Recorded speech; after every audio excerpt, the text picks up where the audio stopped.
Yesterday's show had money stress, man problems, and enough yelling to count as cardio. Welcome in. We use grown-up words, grown-up ideas, and the occasional verbal steel chair. So here's the question. What do you believe is the key trait of a great leader? Most guys love leadership till somebody tells them to shut up and do the hard part. Is it empathy and understanding? Is it strong decision-making abilities, or is it leading by example? And listen, NASA is about to spend a little bit of money. $20 billion. Perfect. My rent is disrespectful, but yes, let's go flex on the moon. Yep, building a nuclear power plant up on the moon. Brother, I'm still trying to survive Earth without checking my bank app. Apparently, only 3% of men are actually toxic. That stat has clearly never sat through a Facebook comments section. Yeah, and 2 of them are working on the show. Dude, if you're driving around in that vehicle, you are getting people looking at you dressed like that with the cigar, the color. That's a nice car, man. Holy smokes. That's a few bucks. They call that a resto mod. You know, where they put all the current shit in the old car. That is also every man describing his knees after moving one couch. It's like, even if things are a little tough or a little not on point, they're never too far off the beaten path unless something really fucking comes at me that's unexpected. That's the sentence right before your afternoon gets absolutely ruined. But here's the best part. This tells you how much your study is. Anyway, breaks his fucking his collarbone. Right? Like broke. Like they took his fucking pads off. You can see this fucking thing. Yeah. And he's like, well, fuck. He goes, I guess it's broken. I'm gonna go back in. And the coach is like, and my brother's there. My coach looks at my brother. My brother goes, it's his choice. Yes. Fucking plays, wins the fucking game. It was his fucking form. You're like, dude, that guy's crushing bodies, playing a full NHL season at the highest level, and he's academically a doctor. Meanwhile, I celebrate if I answer emails before the panic hits. You're like, wow, you know what I mean? That's pretty awesome. And my nephew was kind of like, yeah, this is cool, but I was really hoping to go to the Lakers. But that's his mindset.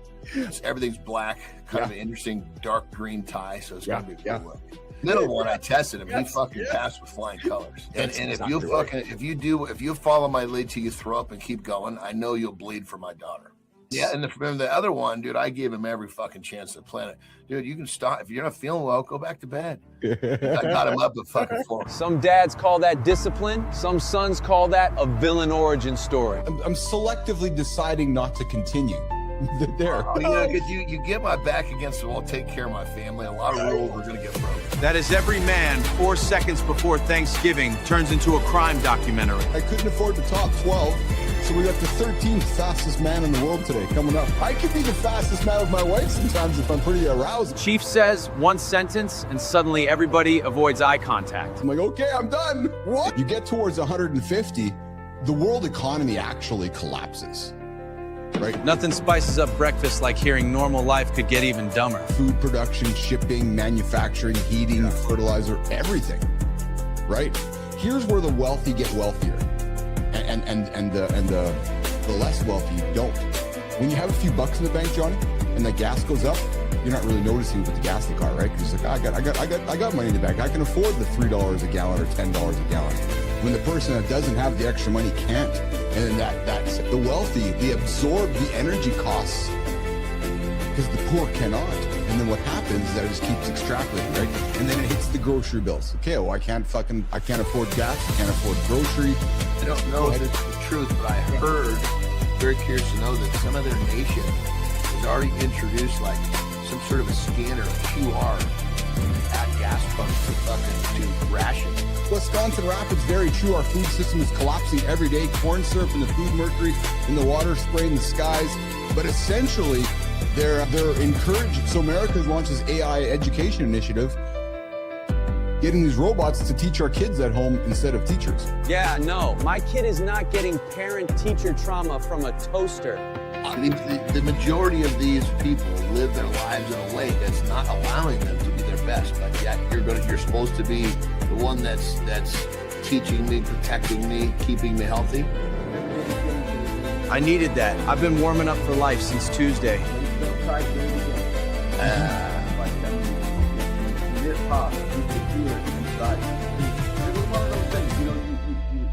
You go through life, and I think the toughest two words is what if. Every grown man has one what if that still pisses him off. And for me, it was like, what if I would have trained a little harder, just a little harder? Hey, dude, look, I'm 63, baby, and like I said, I'm looking at you. That confidence just fixed half the men in chat. I'm 63, real good, baby. You know what I mean? I'm 63. You know, I have grandkids. Look, man, every day is game day. You know, you're only as good as you believe you are, and so you're gonna get out what you put in. So we work here, baby.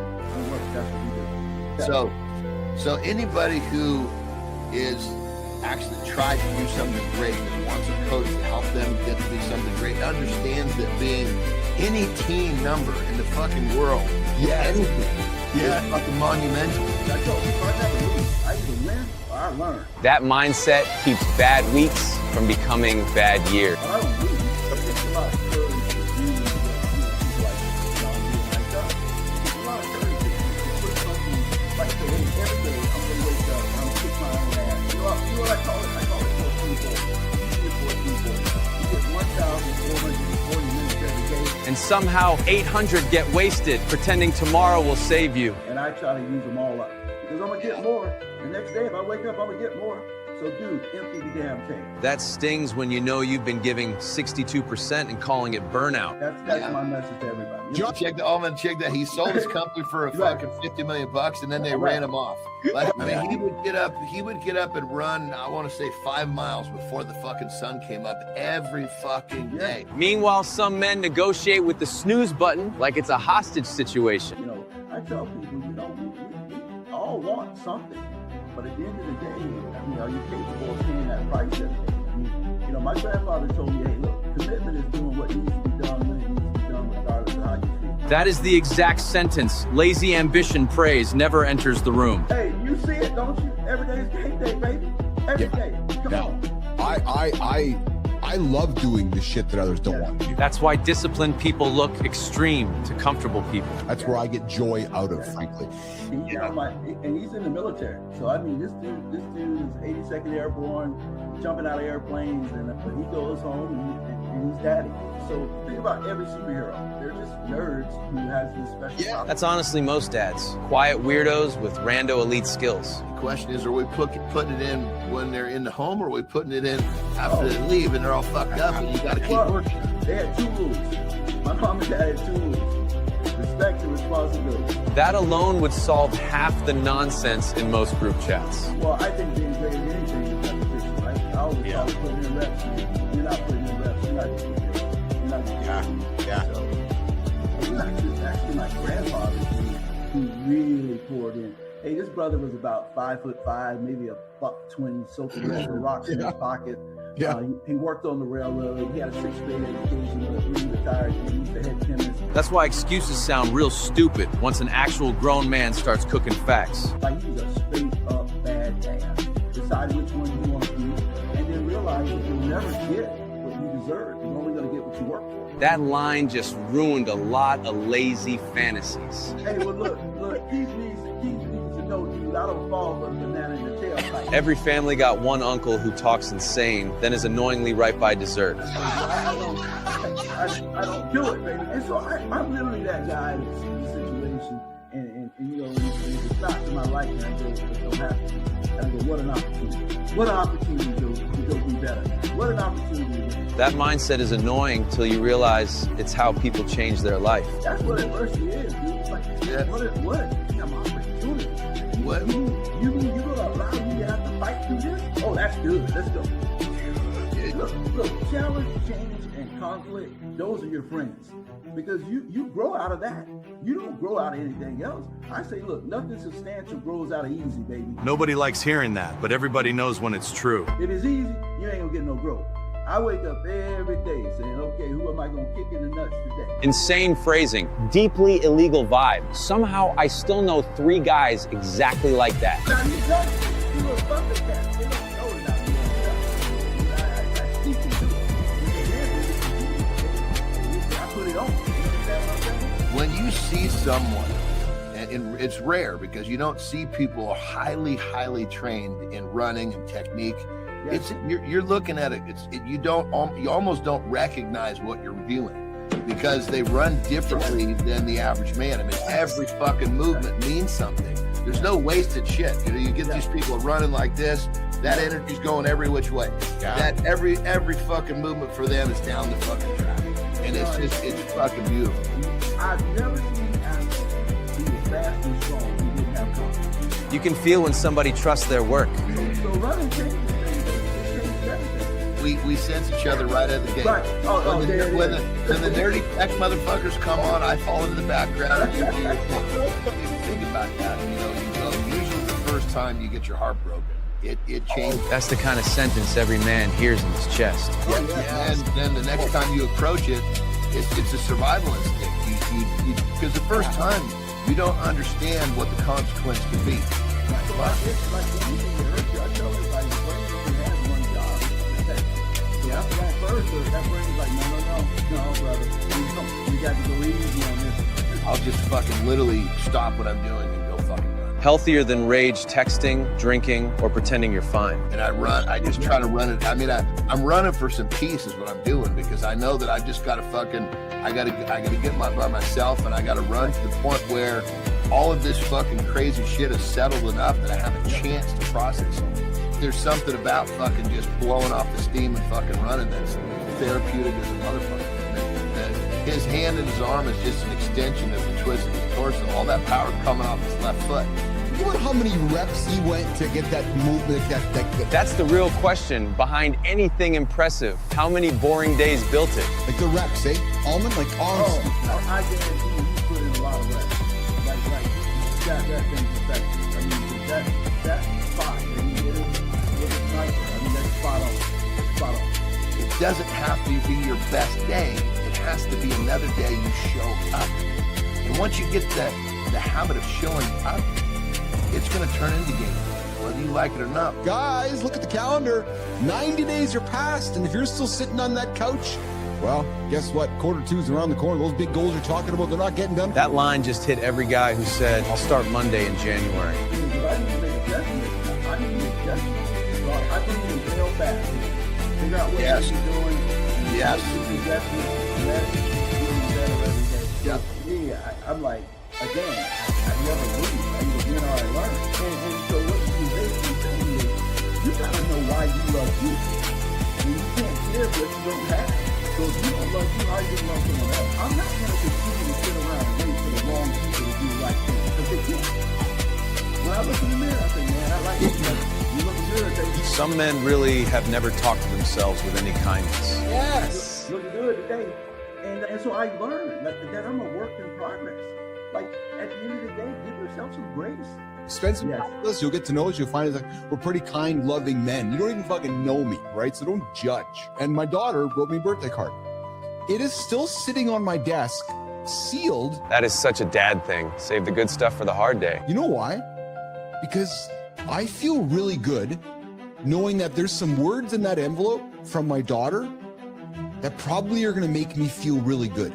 Yes. I've chosen not to open it because knowing what's in there, I almost don't want to know, and I'm going to use that card when I'm looking for some grace for myself. Dude, I'm telling you, it matters. Because John will tell you this, man, it gets hard out here, brother.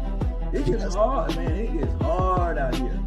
And so if you don't have a place to go to like recharge and rebuild, and for me, it's being able to read a letter that I wrote that said, hey, look, man, you do have courage.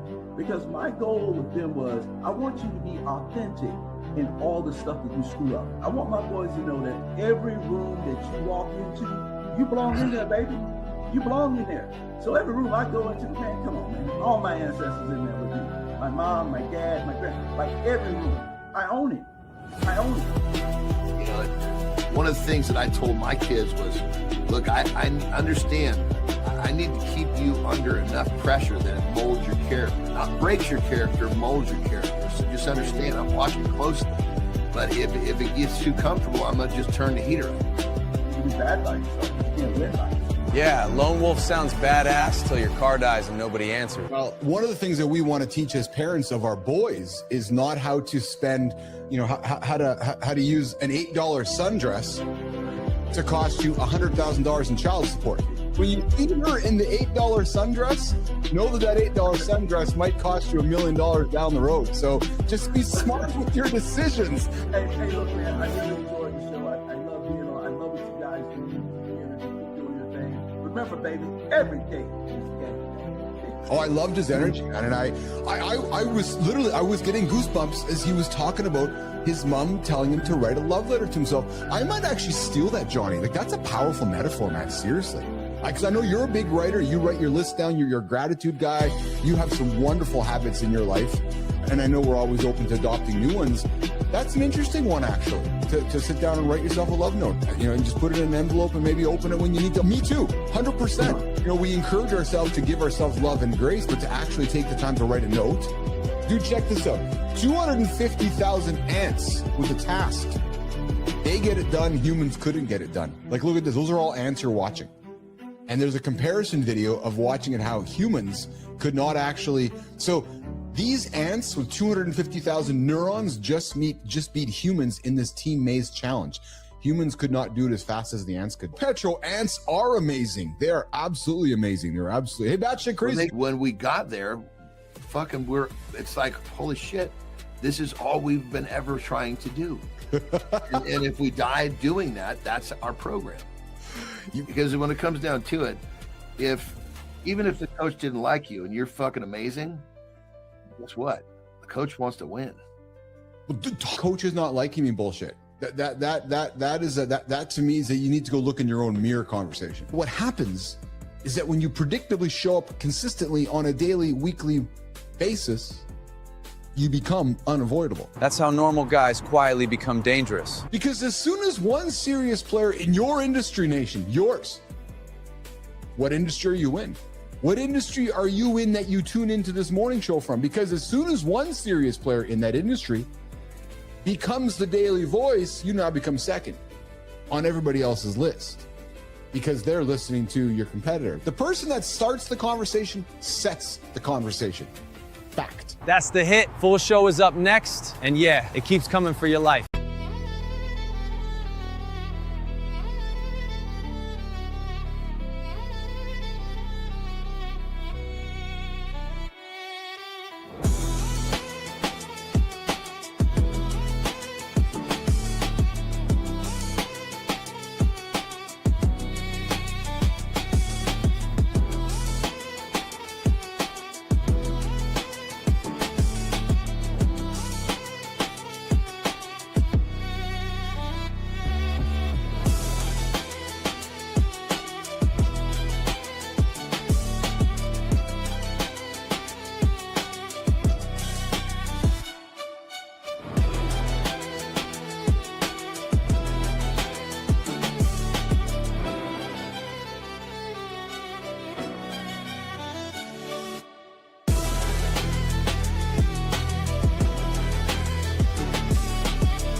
You know it's Friday when your brain wants a shortcut. Your body wants a nap. And the internet wants credit for thoughts it barely had. Today we're talking about the difference between looking impressive and actually being resilient. AI, doing your homework. To our guest, losing $20 million. Living in a truck and building a $60 million comeback. Only on Mornings in the Lab.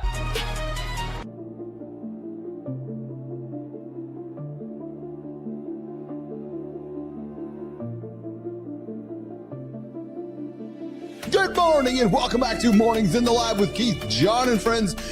Your live morning show for real talk, motivating content, and entertaining conversation designed to help you start your day with some momentum. Come check into the show. Come say hello. Mornings.live over on the Mornings in the Lab Live Network. Come hit like, come hit subscribe to show your proof and build your streak with us every single morning. Yeah, true story. Lookinmymirror.com, because every single day we need to go look in our mirror.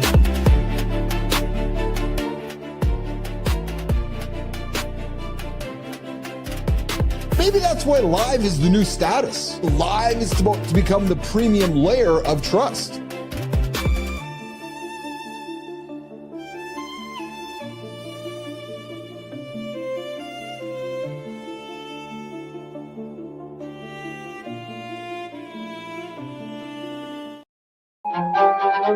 Shortcuts drive me nuts. Yes, they drive me absolutely nuts. Don't take shortcuts, you guys. Nope. Shortcuts aren't good. We got standards, we got principles, we got a way of doing things, we got a way of getting after it. We do it the right way every single day. Shortcuts do not work. And a lot of people want the result without the reps to try to get to the shortcuts. No, show starts at 58, not 57, not 56, 5'8". 5'8" every single day. And this morning, we're going to get into what happens when life strips a performance away and demands something real. But first, good morning and welcome back to Mornings in the Lab with Keith, John, and Fringe, a live morning show for real talk, motivating content, and entertaining conversation to get your day started right. Yes, we got a little bit of momentum, some perspective, and some healthy chaos to the show here today. Hey, quick reminder to the delicate flowers that are hanging out in the lab. And the people who think that every sentence needs a permission slip, this is an R-rated show. Yeah, we are R-rated, sometimes X-rated. We will probably offend you along the way. As a matter of fact, I guarantee it. I guarantee somebody will be offended by something I say or Johnny says, or maybe even our guest says along the way, because we drop an F-bomb, we drop an S-bomb, we drop a B-bomb every now and then. So parents, get out of the room and get the kids back in here. Yes, true story. All right, hey, big show coming up on this one today. All right, today's poll. We got a poll. Do you prefer individual or group accountability? What are you after? The group accountability or what gets you going? Is it individual, the group, or is it both? Yes, what is the way that gets you accountable? Maybe it's this show. Maybe you use our show to help you achieve those big ass goals. All right, and of course, we got the question. Today's daily question is this: what is the most effective method you found for staying accountable? Writing it down, talking out loud, telling your friends, telling your partners, maybe not doing nothing, maybe just staying on the couch. Maybe that's what it is. Hey, maybe that's exactly what it is. And of course, we got the snooze accountability check-in, a quick word for the snoozers out there. If you've been hitting snooze since January 1st, as we're wrapping up the first quarter of the year, you are now 774 minutes behind. 12 hours, 54 minutes of your life. And if you want to know how you can track that, we can head over to snoozetracker.mornings.live to track how much of your life you are wasting away by just laying there. Snoozetracker.mornings.live, I'm telling you, is an eye-opener when you see how much of your life you're wasting away just laying there. Yes. Hey, guys, we're your daily accountability partner. We are that. Yes, we get up to help you get up live every single day, 8 o'clock, right here on Mornings in the Lab Live Network. All right, what's head up in today's show? Today's trending topic, I'm going to put it on the table. It's like every time we turn the television, the phone, the iPad, something with Netflix on, the cost is going up. Yes, your gas is going. So, hey, Jimmy, how does the gas go up and your Netflix bill goes up at the same time? I know you and I were talking about gas a couple days ago over there in the Philippines, and you're like, yeah, gas is like this much. I'm like, yeah, well, gas is like this much here. And then Netflix is like, yeah, we're gonna increase your Netflix bill too. Wait a minute. I didn't know gas powered my Netflix bill, Jimmy. Oh, Jimmy doesn't subscribe to Netflix. Maybe Kai does. Well, hey, regardless, gas is going up, Netflix is going up. Your pocketbooks are being affected. We're talking about it, yes. And then, hey, Uh-oh. Couples who keep score. Who the fuck keeps score in bed? Hey, Kai, could you imagine keeping score in bed with your partner? You're like, yeah, so I'm going to rate you a 7 today. And then Jimmy's looking at his partner, his wife going, nah, I'm going to rate you a 4. What the? Yeah? What is that? Hey, Kai, Jimmy, is like the score in the roof in the bedroom? You're laying on the bed. You're like, okay, I'm going to give you a 4 today. Oh, no. Here's what it is, I think. It's like they're holding up cards. You get into bed after you're done the deed. You're done having sex. Everybody's had their orgasm. You hold the card up. All right, I'm giving Lisa a 47. And then I'm going to give Joe a 34. What? Anyways, we're talking about couples who keep score in bed. Maybe we should also have that conversation with Brianna Bass next week on No Safe Words. Hey, scientists decoded. Oh, hey, this is a good segue. Scientists decoded the orgasm face. You know the one. Yeah. No, that's not my orgasm face. I'll take a picture. I just flashed back to Jimmy being in Japan. Oh, what? Yeah, Jimmy was in Japan all week, filling the gap. Yeah, true story. And hey, social anxiety doesn't stop men from having sex. No, the orgasm face does, or the scorecard does. There we go. That is the topics for today's show. Hey, today's center stage guest, Jeremy Barker, the guy who stood us up for Mark Cuban earlier on in the week. The guy made $20 million by 21, lost it all, and then he went and lived in his truck. Good. Looking forward to having that conversation. We're going to get into one hell of a resilience story with Jeremy Barker coming up on the show. And of course, Petro himself. Oh yeah, AI makes learning easier. I think so. Yeah, I'm convinced that we're all smarter now because of AI. And you know what?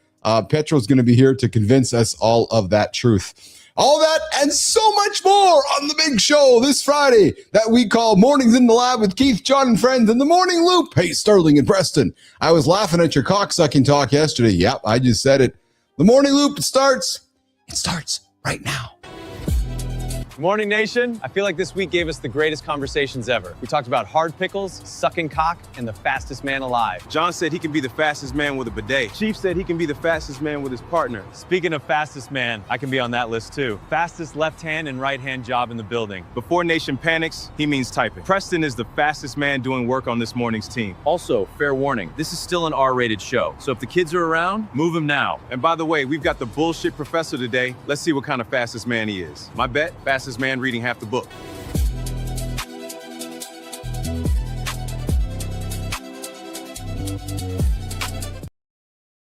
So I see Johnny in the distance there. I'm going to bring him up in a quick second. Jimmy, I had some business guys at a meeting yesterday, investors looking at our business, and I played a clip of the show yesterday with Keith and John and Sterling and Preston talking sucking cocks, and these two guys were just howling because it was a debate around sucking cock with Sterling and Preston, and then of course throwing over to John. So it was, and they're like, which guy's real? I'm like, it's a long story. Anyway, speaking of long stories, he's driving the long journey in. His name is John Anderson.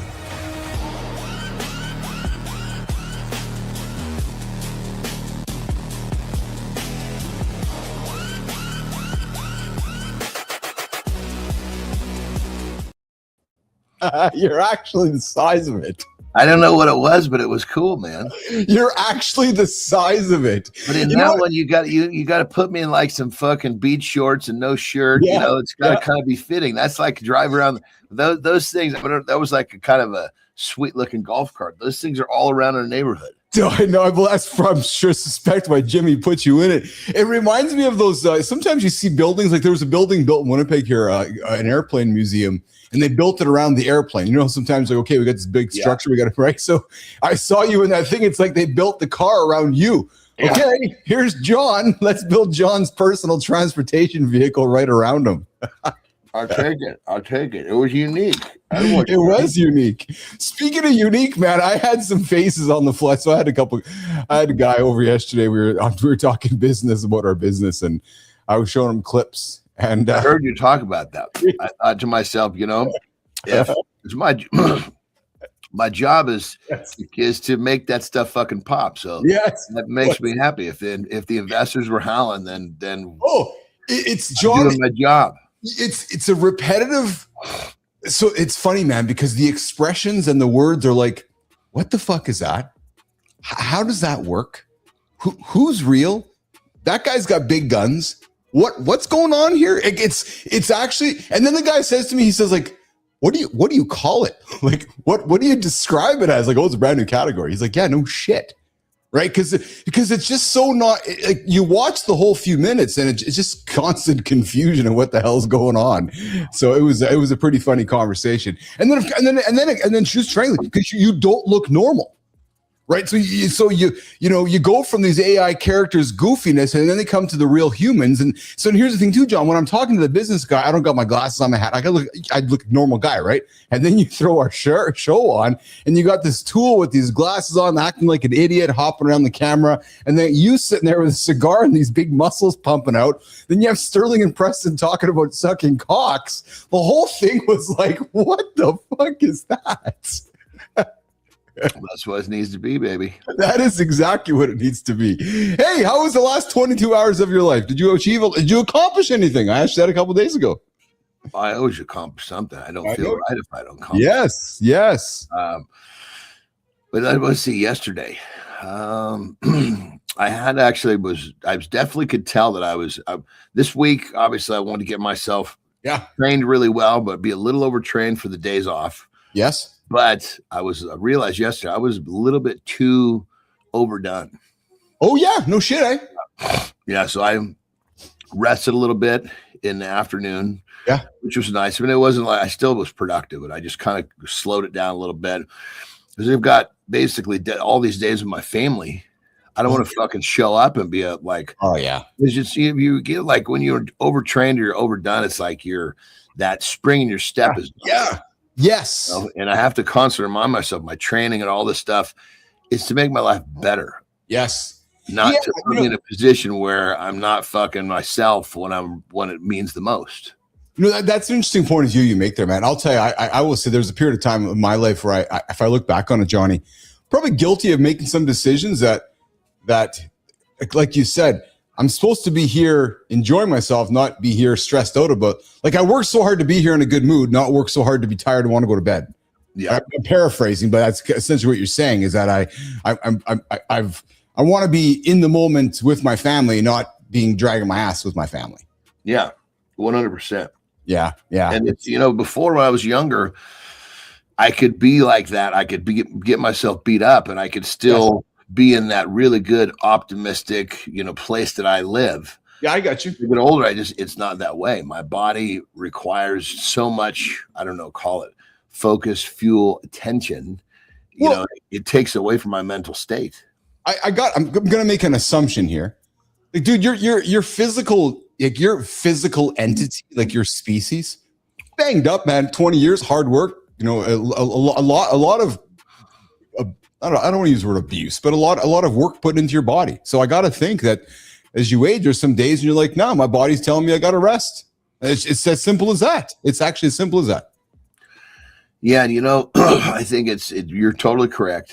And it's like, as we get older, our definitions start to change 100%. And my definition now is different than it was 5 years ago. Yeah, I get you. So we have to keep redefining what is it that our because if you lose sight of of the end goal of the definition, you kind of you're really not living the life you want.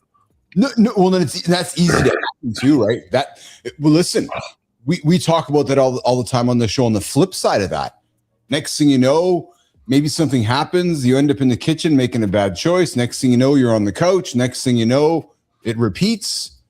Not you, or I'm saying not me, but next thing you know, that starts to happen, like you said, and all of a sudden, hours, days, weeks have gone by, and you've kind of lost control of it. You're saying on the flip side, okay, I've had a hard week. I need to chill out a little bit because I got family, and in the past I might have done it differently, but it's the exact same kind of. It's the same path. You're just choosing to stay on the positive side of the path.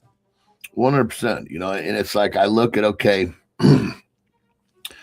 love business. I love being an entrepreneur. Yeah. Yes, it's fun. It's like my new competition, if you will. Yeah, 100%. Yes. But what's the end result? The end result is is because I'm trying to create this wonderful space for, my family. Yes. So if, if I can't balance it out to where when the times that I get really, that I kind of call it, that I live for, Yes. all fucked up for those, what am I doing? Dude, I so relate to that because as I've been going through this journey building our experience, so the last experience that I built ICUC, Johnny, that was all about, like, how can I say this? Almost like checking boxes in life. Okay, I want to go to Dubai and fly in an A380 and shower. I want to go to these. It's like I had these personal accomplishments that I wanted to do, but I can do them professionally. So go to do this, and I did all those things. Right, go to Vegas, unlimited. Go, just do crazy shit. And then I was able to accomplish all that. And now that I'm on this journey, there's times when I'm racing. And then I catch myself going, what the fuck you doing, man? What you really love is spending time with your dogs at home. So, so it's like, okay, Billis, you got the big check. It's now Friday, Monday. Are you going to Vegas? No, I'm not actually. Oh, so then what were you racing for? Oh, so you can spend more time with your dogs. No, so I can get on the airplane with my dogs and go see Johnny. But it's a different mindset. And I do catch myself sometimes going, oh, what am I doing this for? Oh, I'm doing this so I can change Jimmy's life. Oh, I'm doing this so I can set my kids up. Oh, I'm doing this so I can take my dogs on the plane with me. I have to remind myself sometimes, my friend. I absolutely do. Remember, this is that tip that I talk about. Is it Jimmy Maivia? What his name is? What's his last name? I always fuck that up. Like you are Jimmy? No. Yeah, I know what you're talking about. Dr. Dre Jimmy. Jimmy Iovine. Yeah, I was close. Fuck. Yes, you were absolutely close. I had the V in there. Yes. But he said something that just fucking hit me like a ton of bricks. and it was profound enough that I'm catching myself and self-adjusting, which, for a long time I wasn't. And it's the fact that these behavior patterns and these habits that got us here are great. But the hardest thing that we have to learn is to unlearn some of those so we can enjoy the fucking fruits of our labor. Some people never do it. Yes. That's where, like, this year, okay, I'm basically making sure I have a team leader of these departments. I'm spending my time with those people, not the people underneath them. Not that I don't enjoy communicating with these people, but it's all about keeping my time conserved, my time where it means the most. And sometimes it means the most fucking resting to make sure that I have a great weekend with my family. Absolutely. Yep. But it was fucking weird to think that, okay, dude, you're a little fucking, you can tell you're a little overdone. Yes. And I could just tell, and just in my demeanor, I wasn't really judging my body. Yes. I mean, I could feel my body was sore, but I enjoy that sore. But holy shit, that I'm behind the 8 ball enough that I can tell I'm not quite myself. Interesting. Yeah, I can so relate to that undoing. I battle mentally with the undoing sometimes, some days, even to this day. Yeah. Undoing the desire to chase. Well, I guess in some ways it happened to me this morning. I came downstairs to the gym, ready to hit my back lift today, and I was looking forward to it. And then I walked up to front of my Peloton and my bike, and I just tapped it, and it came on, and I saw something harder, actually, and I was like, oh. Well, I'm going to do that instead. So I did. I did the harder thing than I was planning on. I'll do the back lift after, but it's just kind of teaching myself sometimes how to undo that. Like what just happened to me? Because I didn't need to do the harder thing this morning, but I walked over to it and it was like an invitation. No, do this instead. Okay. It's because you're checking that box of doing something harder than you planned feels fucking good. That's but exactly what's the potential ramifications over the next couple of days? Absolutely, brother.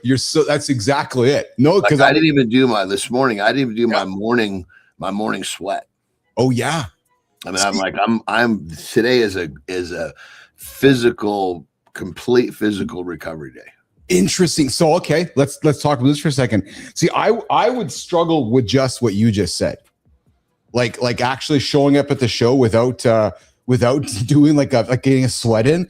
I would not be really happy right now on the show with you. Like I would feel like I've failed myself, or I missed something, or that I didn't, I'm like, oh my God, I didn't check that box. Like I didn't. You got to reframe it. Like last night, last night I knew I Yes. needed this. Yes. So for me, checking the box was to actually do what I said I was going to do. Yes. Yeah. No. So since we have been hanging out, I have used that mechanism, what you just described, where I will talk myself into, and I'll just say it, convincing myself that, okay, I'm doing this right now mentally. I've been talking to Johnny, make the decision right now so I don't make it tomorrow. I'll feel better about it tomorrow.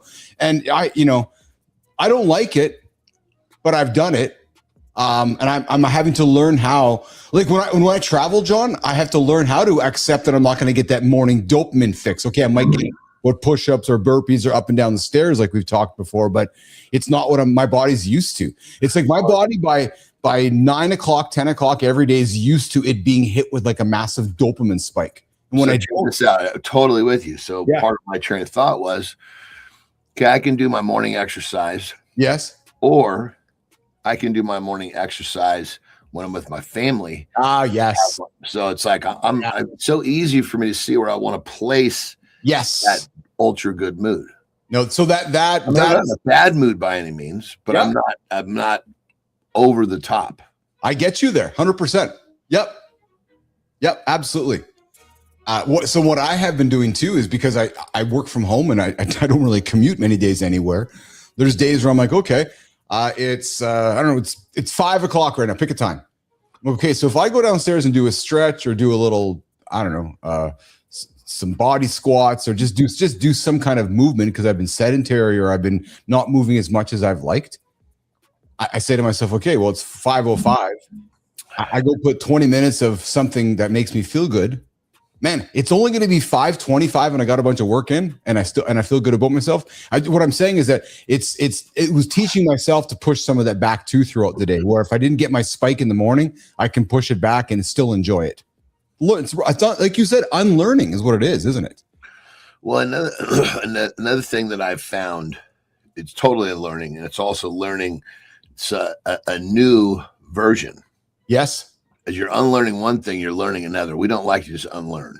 Yes, you're right. So it's kind of like I'm finding these days where I have no physical activity. Like, okay, this is like a very enjoyable speed. Like, okay, this is like a cruise control. Everything's good.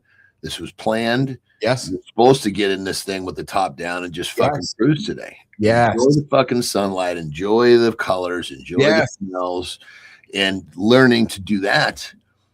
Because funny enough, when I shift into that gear, I also am learning how to completely like push what I call it unidentified anxiety away.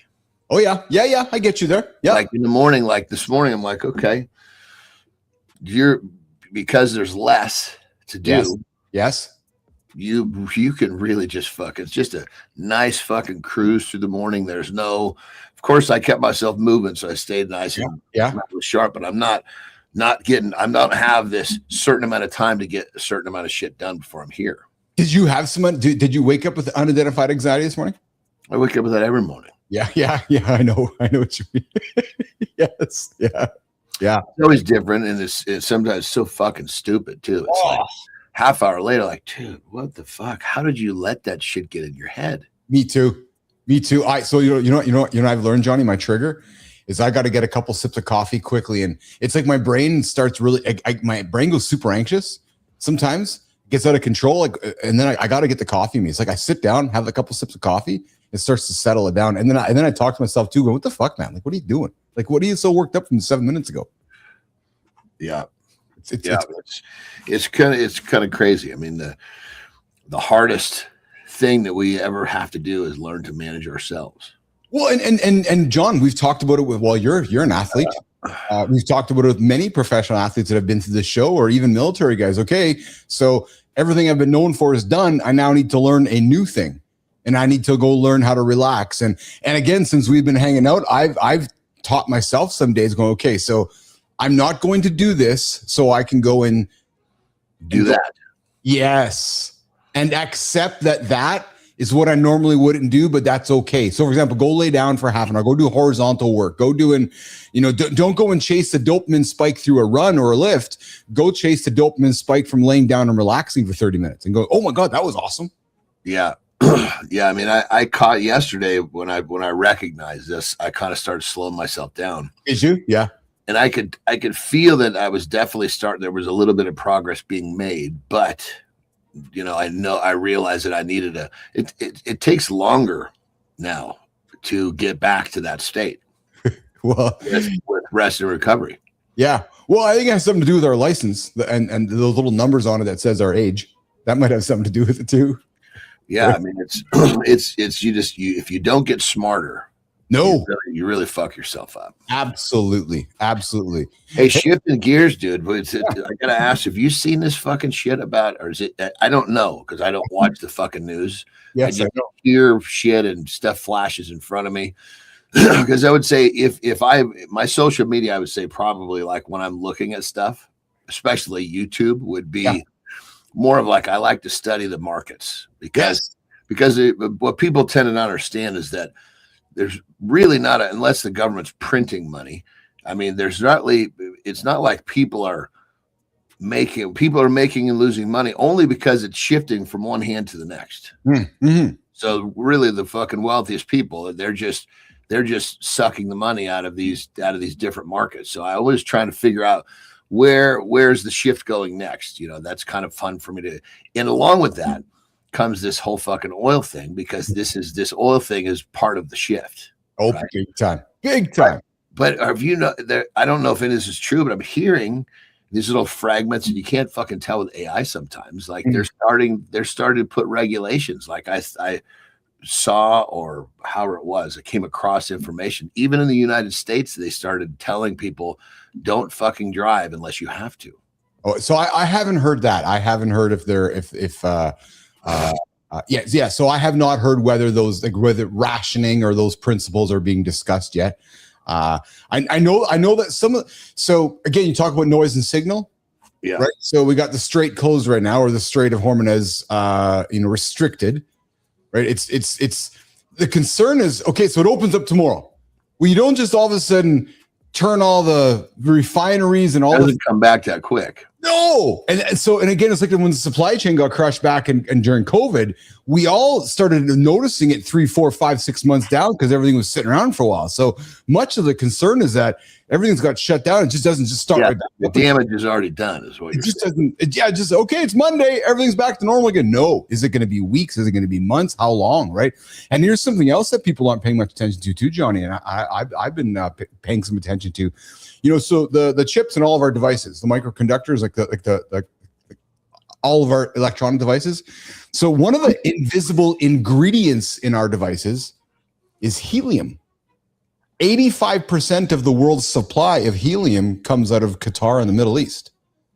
Yeah, they just got all fucked up too. It's stuck. So you were looking at oil prices. There's some concerns that semiconductors and that whole industry might be impacted down the road because we don't have any helium to finish the job, right? So I'm telling you, man, there's these pieces kind of all over the place that are stuck. These are the little pieces that are going to create the shift. Bingo. It's exactly it. It's exactly it. Which piece are you supposed to be watching? Yes. Yeah.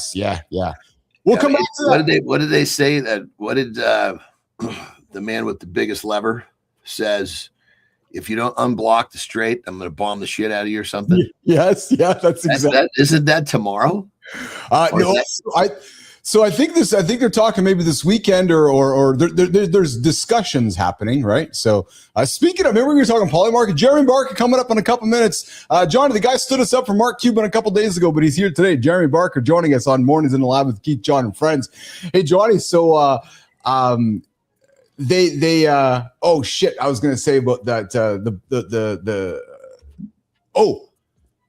before they attacked Iran, some dude on Polymarket made $550 million predicting that war. You were talking about that. Yeah. No, I didn't know that. Well, it's $500 million, man, just predicting when it was going to happen. Yeah, no inside information there. Yeah. And Polymark is doing a deal with MLB, by the way. And speaking of MLB, So MLB launched their brand new season yesterday. The same day that Netflix also bumped their prices up on their subscriptions. So gas prices are going up. Helium's running out of the world. Netflix is bumping prices up. The world's just going to hell in a handbasket, John Anderson. Well, I guess we have to look at it in two different ways. Yeah. You know, there's, is it hell in a handbasket, or is it an opportunity with a little dust on it? I'd like to think it's an opportunity, just like today's guest, Johnny. Today's guest made $20 million before he could legally drink. And then he lost it all. He went bankrupt twice, lived in his truck for a year, and most people would disappear after that. This guy, he became a firefighter. His name is... How could you not lose $20 million before you were 21? That's my question. We're going to learn about it. His name is Jeremy Barker, coming up in about 90 seconds. Sophia Grant, let's bring him in this morning on Mornings in the Lab with Keith, John, Sophia, and Jeremy Barker. You remember the version of you that hadn't lost yet. No scars, no doubts, just certainty that you had it figured out. Jeremy Barker was that guy at 21. He'd made $20 million selling sheds to Home Depot. He knew everything. Before his 25th birthday, he went bankrupt. Not once, twice. He wasn't on a friend's couch, sleeping in his truck for a year. He became a firefighter, a paramedic, the one who stepped toward the smoke, not away. Still wearing the uniform, he started Murphy Door as a $30,000 side hustle. When Murphy Door hit $5 million, he hung up the gear for good. He hires from first responder backgrounds. Every single employee sees the financials. $7 million in 2020, $60 million today, $109 million by 2027. He wrote a book called Founder Fallout. It wasn't theory, it was scar tissue. Fortune named Murphy Door one of America's most innovative companies. The Inc. 5000 listed him 4 times. They got it right. They can take your ingredients. They can't take your recipe. Nation, let's welcome Jeremy Barker to Mornings in the Lab. Johnny, this guy's got a few bucks to invest in us. Yes, his name. And I want to make sure I'm clear. We take 10,000 people at 20 years old, give them that kind of money. I don't even know how many. It's got to be a fraction of a percentage that would not lose it. I agree. I want to know. You're not trained to understand how to manage that at that age. I just want to hear all the debauchery that came into play to blow all that money. Yeah. Jeremy Barker, let's bring him up this morning on Mornings in the Lab. What's going on, Jeremy? Well, that introduction was awesome. That's got to be my favorite one I've ever had. Thank you so much. Brother, good to see you, man. Well, welcome Good to see you guys. Where are you joining us from today, first of all? I'm in Morgan, Utah today. Oh, yeah. Okay. All right. So let's get into the best part. Dude, blowing $20 million, man. Johnny's asking, man, come on, give us all the grease. Well, needless to say, you end up with a lot of friends at that age, right? So they're like, this kid, he's got this shed thing, he's hustling everywhere, and then they know where they want to party, right? So it's like Mardi Gras, it's New Year's Eve in New York City, it's every bar, it's everybody you can impress. And of course, you have to buy the whole bar their drinks every single night, right? That's what you got to do. And then the girls think that's impressive, so it ends up being into a whole bunch of those. Yes. Anyway, it's pretty easy because then you decide normal flight's not the way to go, so you start chartering, and it's just a stack. Yeah. And the next thing you know, at the time you don't understand cash flow. So John, just to your point, like you start getting money, and this money machine is consistently coming in. And like you said, I was in the shed business. So what happens to the shed business in the winter? Well, the proverbial winter is comes, and then nobody's ordering sheds. You know what I mean? So then you sit there and you're like, well, cash flow stopped, and BMC or Boise Cascade still calling for lumber or bills. And I'm like, well, and the thing that I didn't learn is how to give negative news, like, hey, John, man, or hey, Keith, I don't have any money to pay your bills this week, so you have to wait till next week or the week after. And I just hid under the desk, right? So I was like an ostrich sticking my head in the hole. And rather than them work it out with me and wait for the next, cycle, they just shut my accounts off. And so then I got my truck and drove away. I'm like, well, I'm out of here. I'm going to hide. I don't know what else to do because my friends were giving me shit. I couldn't take them to the bar anymore. And the girls didn't want to date me anymore and all the other crap that comes with that. So since I was embarrassed, I thought, well, what will make every chick never want to date me again is like, well, live in my car and do that for a year. And I'll never, that's the way to embarrass yourself. Much more simple. What was the timeline of say the peak of chartering planes, whatever? I use that as an example. Let's say that was the peak to living in the car? What was under 12 months? How many? Under 12 months. Under a year. Holy shit. Yeah. It's like, you know how you build resiliency? I mean, dude, you're a bodybuilder. It's just this exercise thing, and you break down and you build up. And I hadn't done any of that breakdown yet. So the first time I tore muscles, rather than just go back to the gym and just work out lightly a little bit, it's just I laid down and ran away. Like, holy crap, that hurt. I'm out. I'm so embarrassed. You know, I mean, I was so humiliated that I couldn't just keep up. I mean, I'm like, hey, Keith, can you want to go out? No, I can't. You know, I mean, it's like I don't even have $1. And you don't want to say that to your friends. So rather than tell your friends you don't have anything, you just disappear, and it makes it easier. And then, of course, you had to go through the process and to digest it. So the first 6 months, extremely suicidal, and then you become your own best friend. It was awesome, to be honest with you. It was the best thing that ever happened in my life. I was going to say, you look back and you say, thank God. You said it before I could spit it out. I love it. Yeah. Yeah. Yeah. It's still, when you know what, it creates a weapon. What happens in that is when you go through those kind of processes, now when you sit down at a table and they're like, well, you know, I'll do this and this, I'm like, dude, I don't care. You think I'm afraid to live in my car, bro? I have heat, I have air conditioning, I have power windows. Your house doesn't have power windows. Like, I have everything I want, and I can have beachfront or mountainside in about 20 minutes, so it doesn't matter. You tell me how that's bad. You took your fear of failure and just fucking threw it away. Threw it away. I don't have any, and it's kind of a problem sometimes because you feel a little bit too over-empowered because I mean, right, you start saying, look, there's nothing that can scare me, nothing hurts me that way. Like, money means nothing to me. It's not what I chase. And I know everybody says it, so it's a funny thing, but I realized that, especially now, our happiest time in our marriage and when our kids were little is when every other month my power was off. Coming home like shit. Like, I've been through bankruptcy twice, right? So one was the 35 when the banks went bankrupt. Yeah. And then that was doing big development. And the second time didn't bother me at all. The first time I was humiliated because that was totally driven by me and my lack of discipline and lack of whatever, but lots of party. This time was like, I didn't drive any of this. I was at work every day. I was building your guys' subdivisions. I was building your civic centers. And I was doing the roads, and all of a sudden the bank shut down. You were caught in a storm that was too big to get out of. Yeah, I could. Well, you know, and the came in and repossessed all our equipment. And, you know, then they tried to sue me for the money that I owed them on the equipment. And I'm like, dude, you repossessed my proverbial shovel to dig myself out of the proverbial hole. So shit, no. Like, I don't feel bad about this. You chase the banks, chase the FDIC that shut this stuff down. So, but I didn't feel like I drove it. The first one was 100% driven by me and my bad decisions, for sure. Yeah. Jeremy Barker joining us this morning. Johnny, I'm loving the energy, man. This guy is drinking our Kool-Aid we have here on the show. I can tell you that right now. You're bringing the energy, man. So there's something that struck me during the intro, which I love. You are completely transparent with your team about the financial progress of your company. 100%. 100%. Yeah. There's nothing high. And you know what's funny? You'd think that would be a celebrated thing from bankers and from all the other people.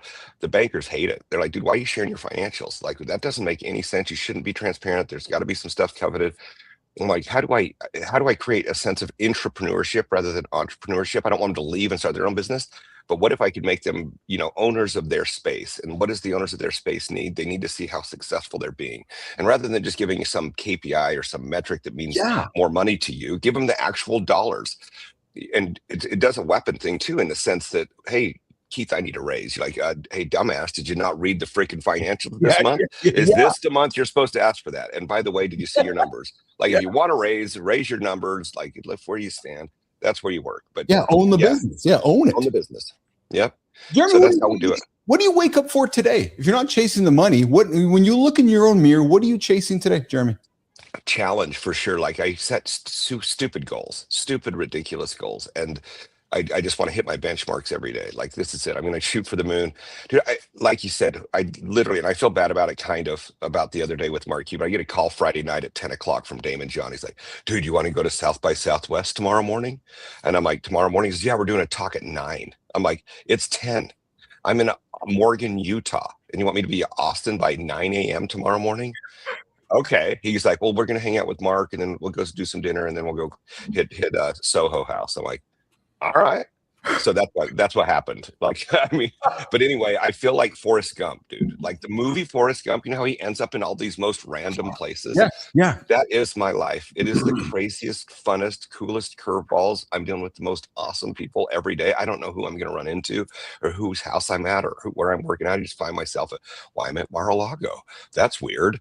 Like, why am I sitting in Post Malone's living room? Why am I sitting? I mean, it's the weirdest thing. And I'm having a freaking ball doing it. And now you're sitting with Keith and John. And I'm sitting with you guys. Most importantly, you guys are a hoot. I haven't watched your show yet. I should have. I watched your little stuff, you know. But I'm like, you guys are great at this. I love it. This is such a better upbeat podcast that I've done with anyone. Everyone else is so business and blah. And that's not what I think of business at all. I look at it like this. Like you guys are talking. Totally do. I'm with you, man. Yes, that's exactly it. So how did you find yourself ending up in all these situations? Because there's a learning in that. There's a learning in that for the guys that listen to our show that are stuck on the couch, or the guys that are in the stands going, how do I get on stage with Jeremy? How do I get on stage with John? How do I get on stage with Keith? I don't want to be one of the 20,000 sitting in the stands. I want to be on stage too.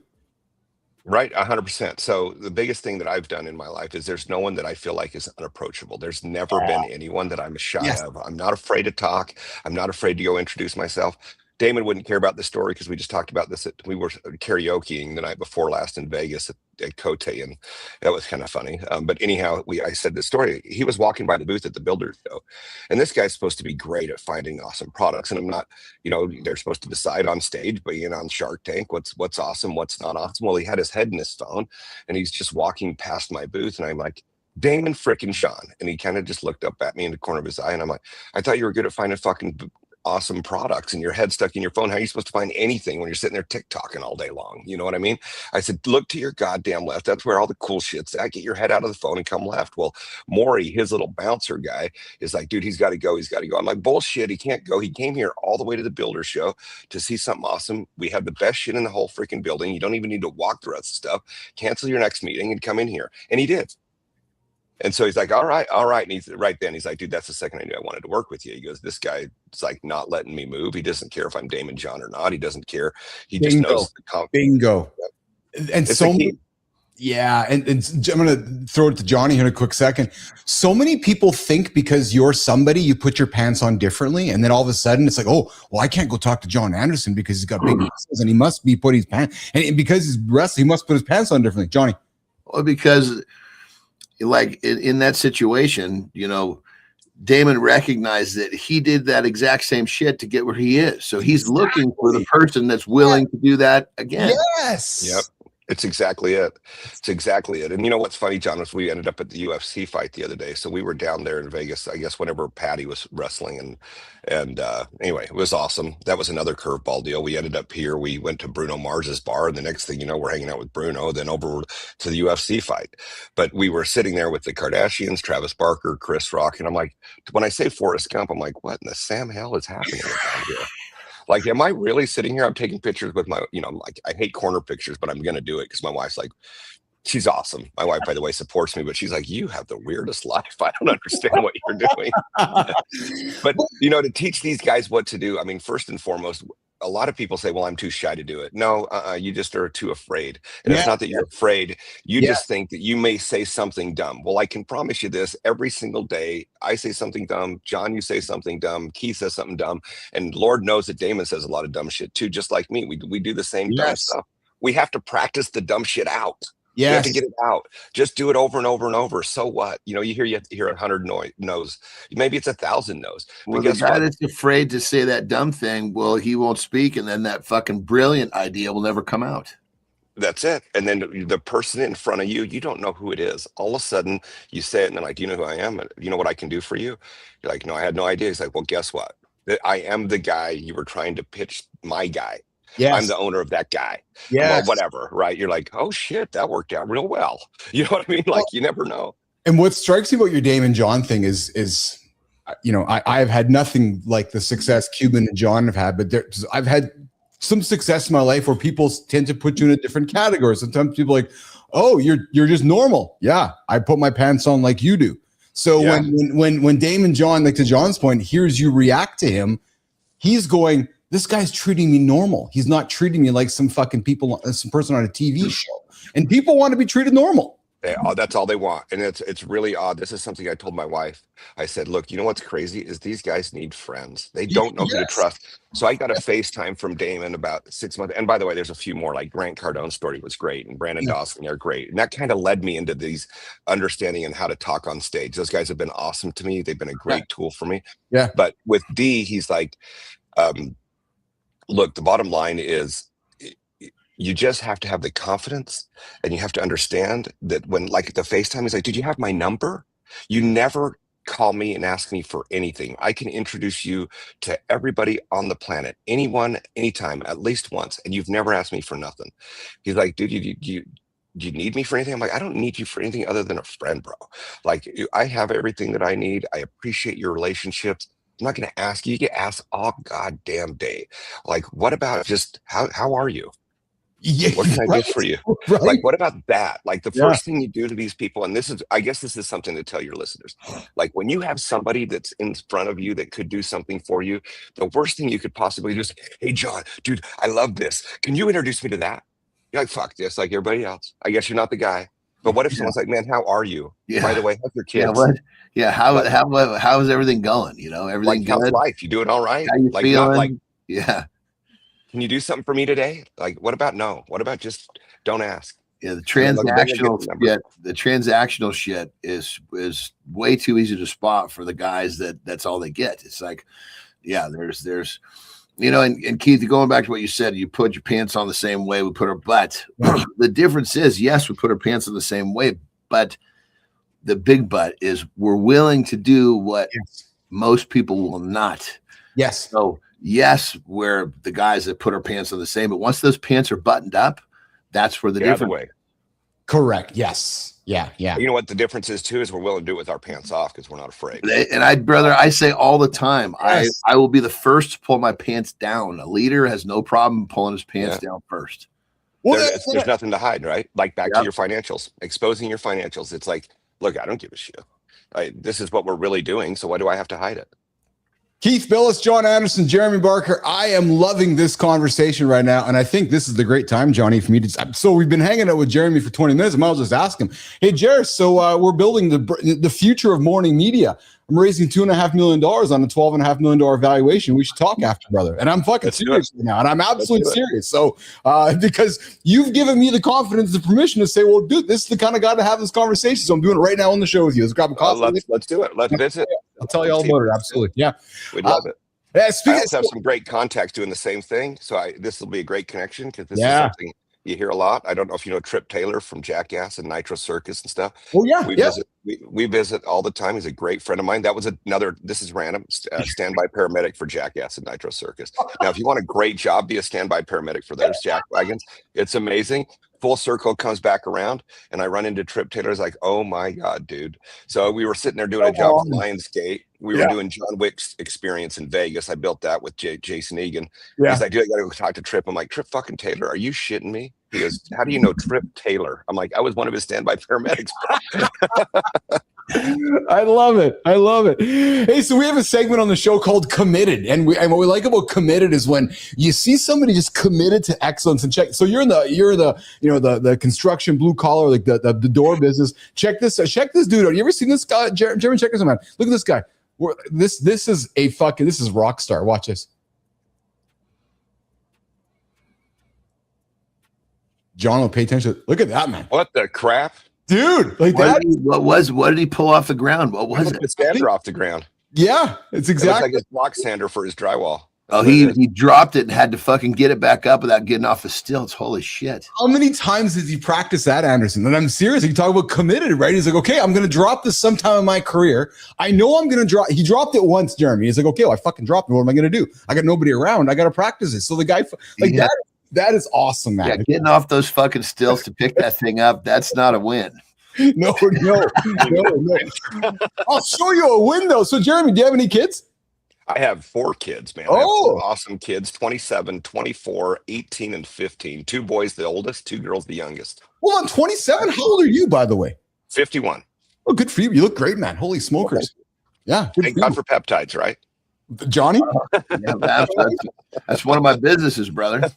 Awesome. Yeah, they've changed my life. I've lost 50 pounds. I've got some. My wife texted me a fat pic the other day when I was sitting in Vegas. She was like, "Look how fat you were."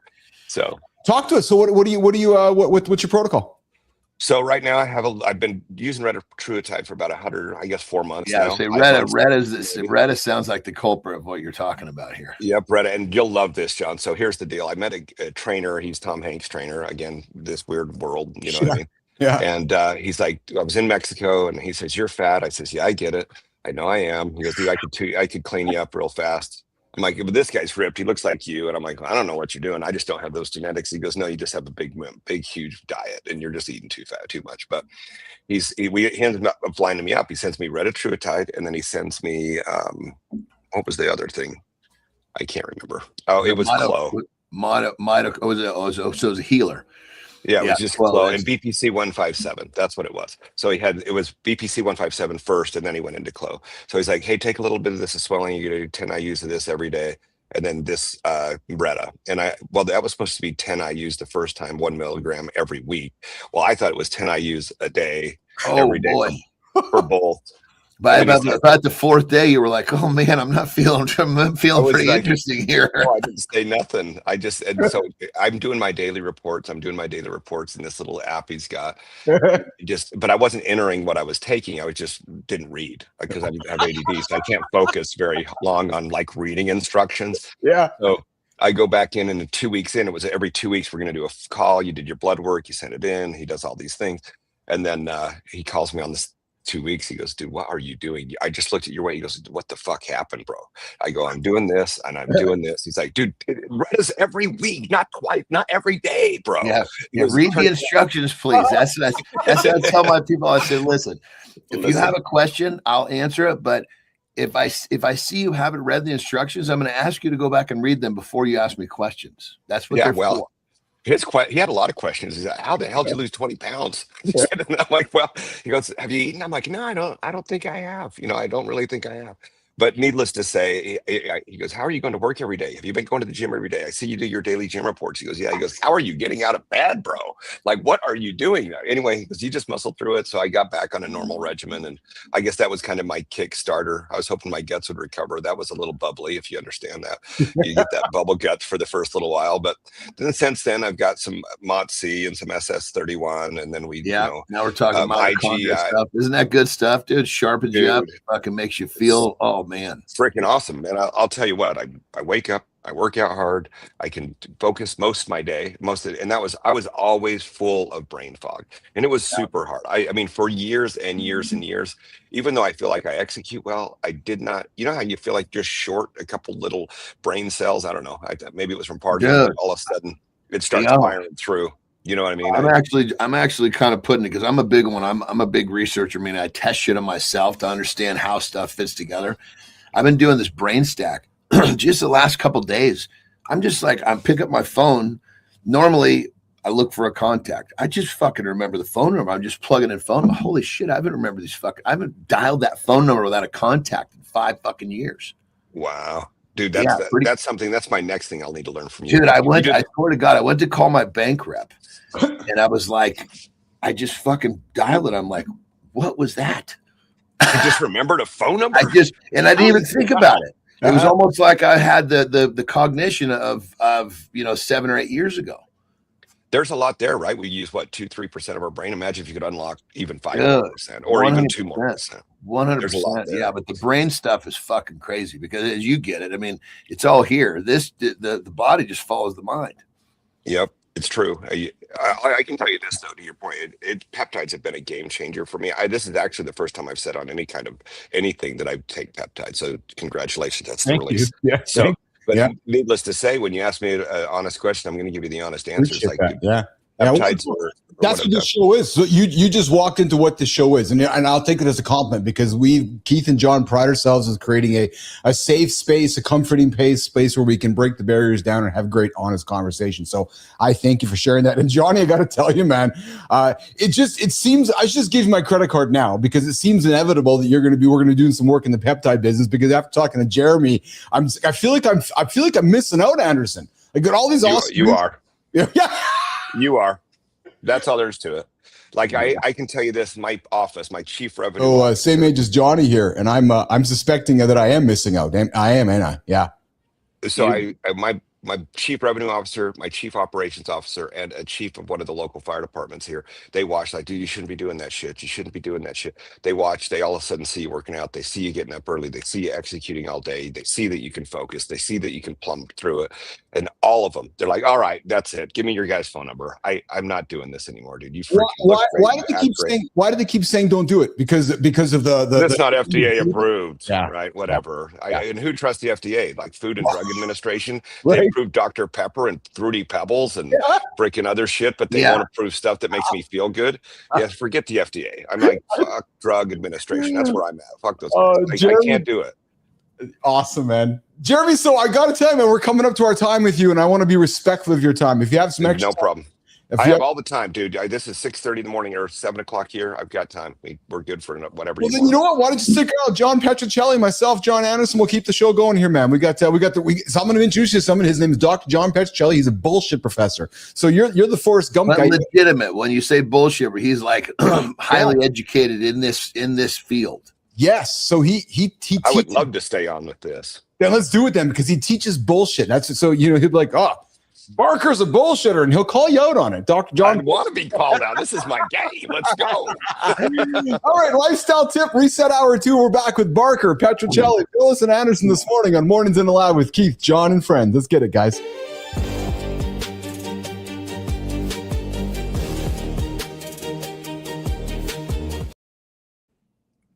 All right, it's Friday, and I'm going to keep this tip very, very short and sweet. Now, our guest, amazing dude, done some amazing stuff. And he's sitting there talking about how amazing his life is. Like, just doesn't understand how he just keeps ending up in all of these amazing situations and opportunities and whatnot. And there's one thing that he's done that if you guys do, it will change your life too. As Keith was saying, everybody puts their pants on the same way. But what you got to remember is this. If you want to achieve great things, if you want that life that you're dreaming about, there's one simple concept you have to grab a hold of and you have to stick to every day of your life. What is that? So simple, not easy, but very simple. You must be willing to do what everyone else will not, but you must be willing to do it every goddamn day. It's that simple. If you're willing to do what everybody else will not, you will have the life you're dreaming about. Rock and roll.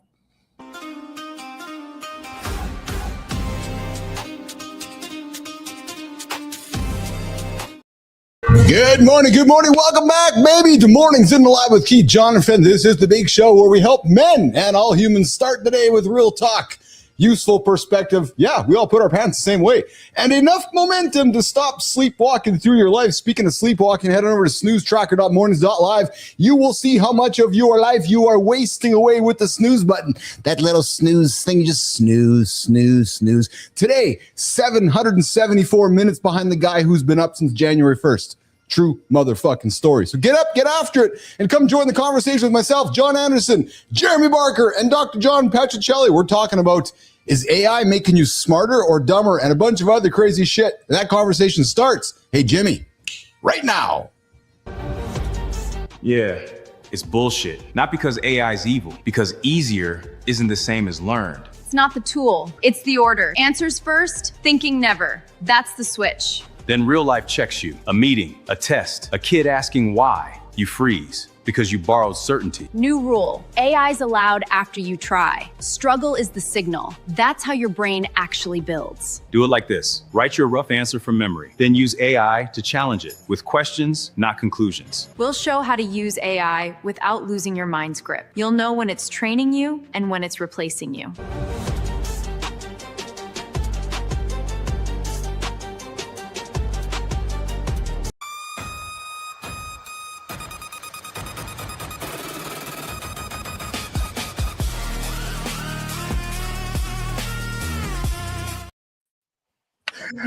There he is, Petro. What do you got in your hand, Petro? What the hell is that?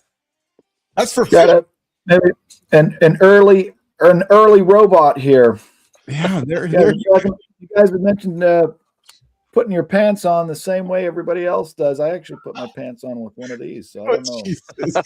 Petrocelli, meet Marker Pete Petrocelli. This is up. So good to meet you, man. How are you? Great. Good to meet you. This is what I love about this ridiculous show is I bring all these ridiculous people together. And Anderson Petro's brought himself some kind of fucking robot tool here today to the show. I saw that right when I was sitting down. Yeah. I'm at my father's home right now in Pittsburgh, and we got these all over the place. So yeah. Awesome. So John, we got Jeremy Barker. He's been on he's on center stage with us today. We're having a great conversation with Jeremy. He's went. I don't know if you heard any of it at all. He's went bankrupt twice. Lived in his truck for a while. He has overcome just a little bit of adversity, and apparently he puts his pants on the same way as all of us. Yeah, you know what? I like a lot of things, Jeremy, that you said, though. You know what I like best, though? What's that? You said that you're willing to do stuff like John was saying that most other people aren't willing to do, even if it's completely stupid. Agree. Even if it's not, setting goals for yourself, and with really maybe even no purpose. We do this thing in my boot camp workout mornings. A lot of times somebody will come up with what we call a CSOP, which stands for completely stupid and utterly pointless.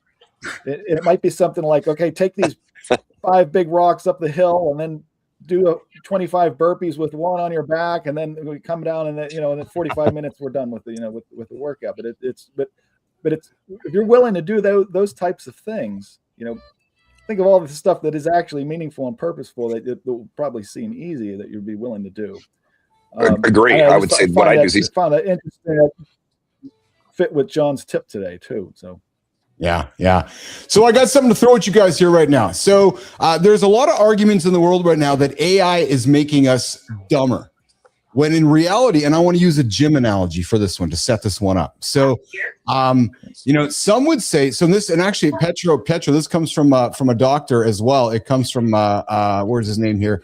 A May 2025 study in Nature suggested that chatbots AI may enhance learning and higher order thinking. However, Dr. Brian Stone, the associate professor of cognitive psychology, he's examined these relationships, and he used the analogy of this, guys, that if John kept going to the gym and a robot accompanied him all the time and lifted his weights all the time, without the physical strain, John, his muscles would atrophy, leaving him dependent on the robot even for simple tasks. Well, let me jump in there because this is my world. See, the smart guy, yes, tells the fucking robot load and unload my weights, so the time under tension is more effective. Yes. You don't tell him to lift the weights for you. You tell him to do the shit you don't want to do, so you can do the stuff that's effective, so you can get what you want from the situation. I agree with you, Barker. Does AI do you guys use AI at work? Is AI making us dumber or smarter? How do you take John's point? We use it all day for several different things. A lot of testing, mostly though. We'll put the concept together. We have it punch holes in the concepts. We exercise it to see if it can do something better, different, give us different ideas inside if we're channeling the right way. And then I get different ones. I can get Claude, I'll get ChatGPT. I'll get them to argue with one another to see which one has the best concept. And then I'll argue back into it and say, hey, what about this? Challenge it. If you guys use AI a lot, you'll find that it has a tendency to agree with you. So what I'm looking for is for an opposing or contrarian view to make that make more sense to me. And again, then I'll look at it from a different angle using a third lens like Gemini to come back and say, what's the summary of this? Yeah. So Petro, what Anderson is talking about is cognitive offloading, right? That's what he's talking about, right? Which is saying, I'm going to take this work, give it to the AI so I can do the hard work for myself, which in effect, the AI is making him smarter, not dumber. Am I correct? Well, and maybe hard work is not the word. Maybe purposeful work would be the best word. Yeah. Petro. Yeah. If you're offloading 100% of that, first of all, if you're saying like, okay, I want to meet this standard, which is my normal standard, my performance. Yes. And you're just going to offload 100% of that to AI. Of course, there's not going to be any improvement. There's no learning. There's no strengthening of anything. But most of these studies that actually compare, all right, people working with AI and people working without it, the studies are completely completely confounded, because you have at least two different things going on. If you say, okay, well, people using AI are only spending 10 minutes on the task or less, versus people not using AI at all, they may be using, hours or 10 days to complete that work, right? So then is Jeremy smarter so if Jeremy does that, is Jeremy smarter taking the 10 days, using his brain, stimulating him? That's a good question. So Jeremy's working 10 days, using his brain, learning, compared to getting it done in 10 minutes. Yeah, so he may learn more, but he's not going to be as productive. And ultimately, if you're using AI in a collaborative way, as opposed to just offloading all of 100% of the work, if you use it in a collaborative way and you put in the same amount of time and effort, learning can be tenfold what it would be without AI, right? So if you're putting the amount of effort, cognitive effort, in collaboration with AI, there's great opportunity to learn there. But if you're just offloading everything and then comparing, you're going to give people a test afterwards and say, well, this individual used AI for 5 minutes and completed the task, and then we compare that to somebody who really engaged with the material, read the material for 5 hours, and you give them a test. It's no question, but that test is completely confounded, because people have spent different amount of time and different amount of cognitive effort, and they've used different materials. So if we want to test the difference between AI and not using AI, the only difference that you can have there, the only qualitative difference you can have there, is just the materials that AI produces versus those that we would not have with AI. You can't have three differences and then compare apples and oranges, right? I like the gym example John uses because he would atrophy if he didn't lift any weight. So he if he uses the tools properly, he's going to get stronger, not weaker. The gym's the great example to this tool, actually, Johnny.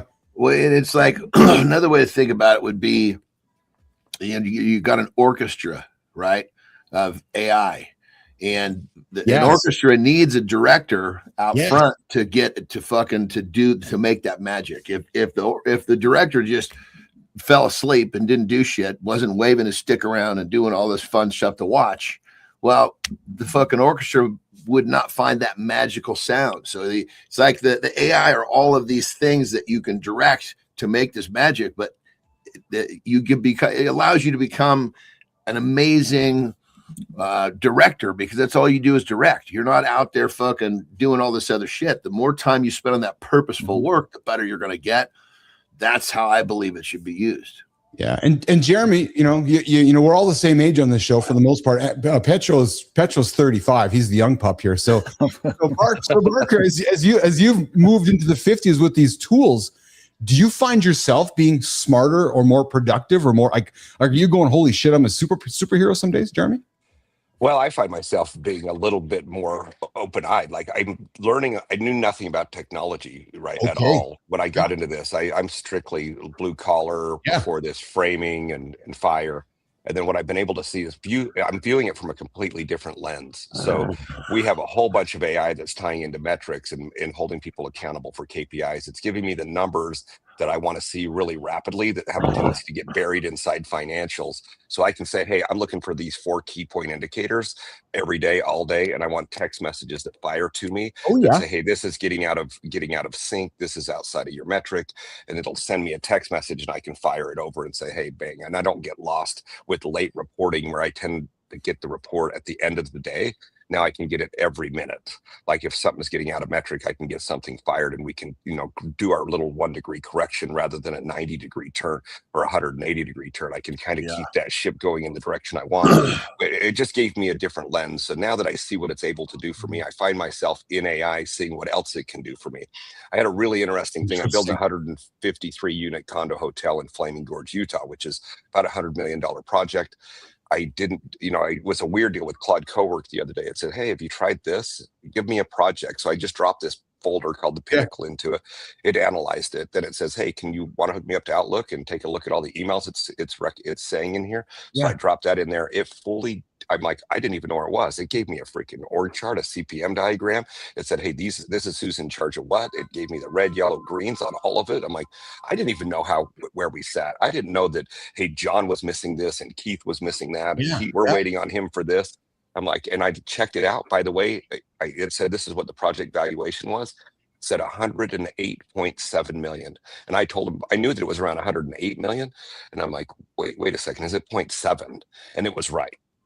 So at that point, I'm like, in order for me to have an executive assistant put that whole thing together, go through all the files, conversations for 3 years. This thing's been in development for 3 years. That's a lot of conversations. And it took all of 15 minutes. 15 minutes to give me an executive summary, a punch sheet, and a call list, and emails, and phone numbers. It was amazing. So, and John and Anderson, that's kind of what I was referring to with you when I was saying that we should. I want to try to find a way to get you organized, like Jeremy just described, so that you can have a view of your business. Because I bet you, Jeremy, you discovered things you didn't even know existed. And you probably, some red threads were probably surfaced that you didn't even know were there. 100%. It blew my mind. And then I couldn't sleep all weekend. So then I was dumping project after project. And then I confused the AI because he's like, dude, you're halfway retarded. I don't know why you have so many things going on at the same time. But let me sort through this stuff for you. And they're like, hey, you should kill this and you should do this and you're wasting your time over here. And then the next thing you know, I just decided to go fishing because I was like, man, maybe I should just quit. I love it. Hey, Jeremy, quick business question. What's the wildest thing someone's hidden behind one of your doors? Well, if I didn't have so many NDAs on these celebrities that we hide for, you just to give you a summary of what we do. So we've done everything from, speakeasies to humidors, to wine rooms, to sex rooms, right? That's a really popular thing right now. We're doing at least 1 or 2 of those every day, but they're called red rooms because P Diddy ruined that. So you have to call them red rooms now. So, I mean, that's the thing. So, but I mean, it gets creative. When 50 Shades of Grey came out, that went crazy. And then we did that. We were part of that Netflix series, How to Build a Sex Room. And that kind of spiked a whole bunch of stuff. And what they request in it, is pretty absurd. Like, hey, I want this door to hold X, Y, and Z, and it needs to be this diameter and this long and whatever. And you're like, are you seriously? Like, okay, whatever. We'll do whatever you want. We're happy to do that. But it's all pretty wild. Some of it's as mundane as a closet and a shoe rack. And then others, it's an arsenal of weapons and whatever. What's interesting is we've had we got not shut down. We had some people come in from the DEA. They said, hey, we need to go see everything that we're dealing with. And he goes, I'm like, well, you do realize we work with the good guys and the bad guys, right? Because we get all sorts. And he goes, we get it. I go, so I'll show you how they work, but I can't show you. I'm not giving you any codes. They had 5 or 6 guys come through and they just said, hey, help me understand. And we have some weird last names that come up on our order list. I mean, right now, because the bad guys have money too, and they need to hide shit too. Right. Yeah. So good guys and bad guys. So like I said, we work for everyone. It's like I don't know what to say. It's just an order for us. So curiously, bunkers. Like some guy who thinks the world is ending tomorrow. I got to think you've built some bunkers when you go down. Awesome ones. Oh yeah. So Atlas Bunkers is a group we deal with out of Texas a lot. They're an amazing company that does the bunker stuff. We hide the systems, right? So they'll build the awesome bunker. Atlas is an amazing group at that. And then we'll hide the entries or we'll make it blend into a wall or a floor or whatever. So we do some awesome stuff like that. And we're doing one every 6 minutes. So if they tell you the volume, I mean, that says how often we're doing this. We turn a product every 6 minutes. Hold the fucking horses here. Anderson, did you hear that? Because you listen to everything. Did he just say 6 minutes, Anderson? Yeah. Yeah, that's every 6 minutes. That's moving, man. It's moving. Yep. So automation, AI, right? That kind of stuff is what helps you throttle through it. And by the way, 100% of everything we build is custom. We have about 40 million different SKUs. John's going to want different something than Keith. Chelly's going to want something different than that. Like, is it right hand, left hand? What wood? What color? What handles? What knobs? What kind of automation do you want? Is it fingerprint? Is it eyeball? Is it, what are you moving? How do you want? I mean, it's crazy, but we turn one of those one-piece flow manufacturing every 6 minutes. Wow. Okay, so the spool's unraveling. So I'm going to get you out of here, man, because before Petro starts calling you bullshit, he's like, I don't think he's doing. Call me. Let's go. Let's go. I want to hear it. Challenge this. I want it. He'll break me down enough that I can go through and fix some shit at home or at work, both places probably. So I love to be broke down. I'm the bullshit guy. Jeremy sounds. Yeah.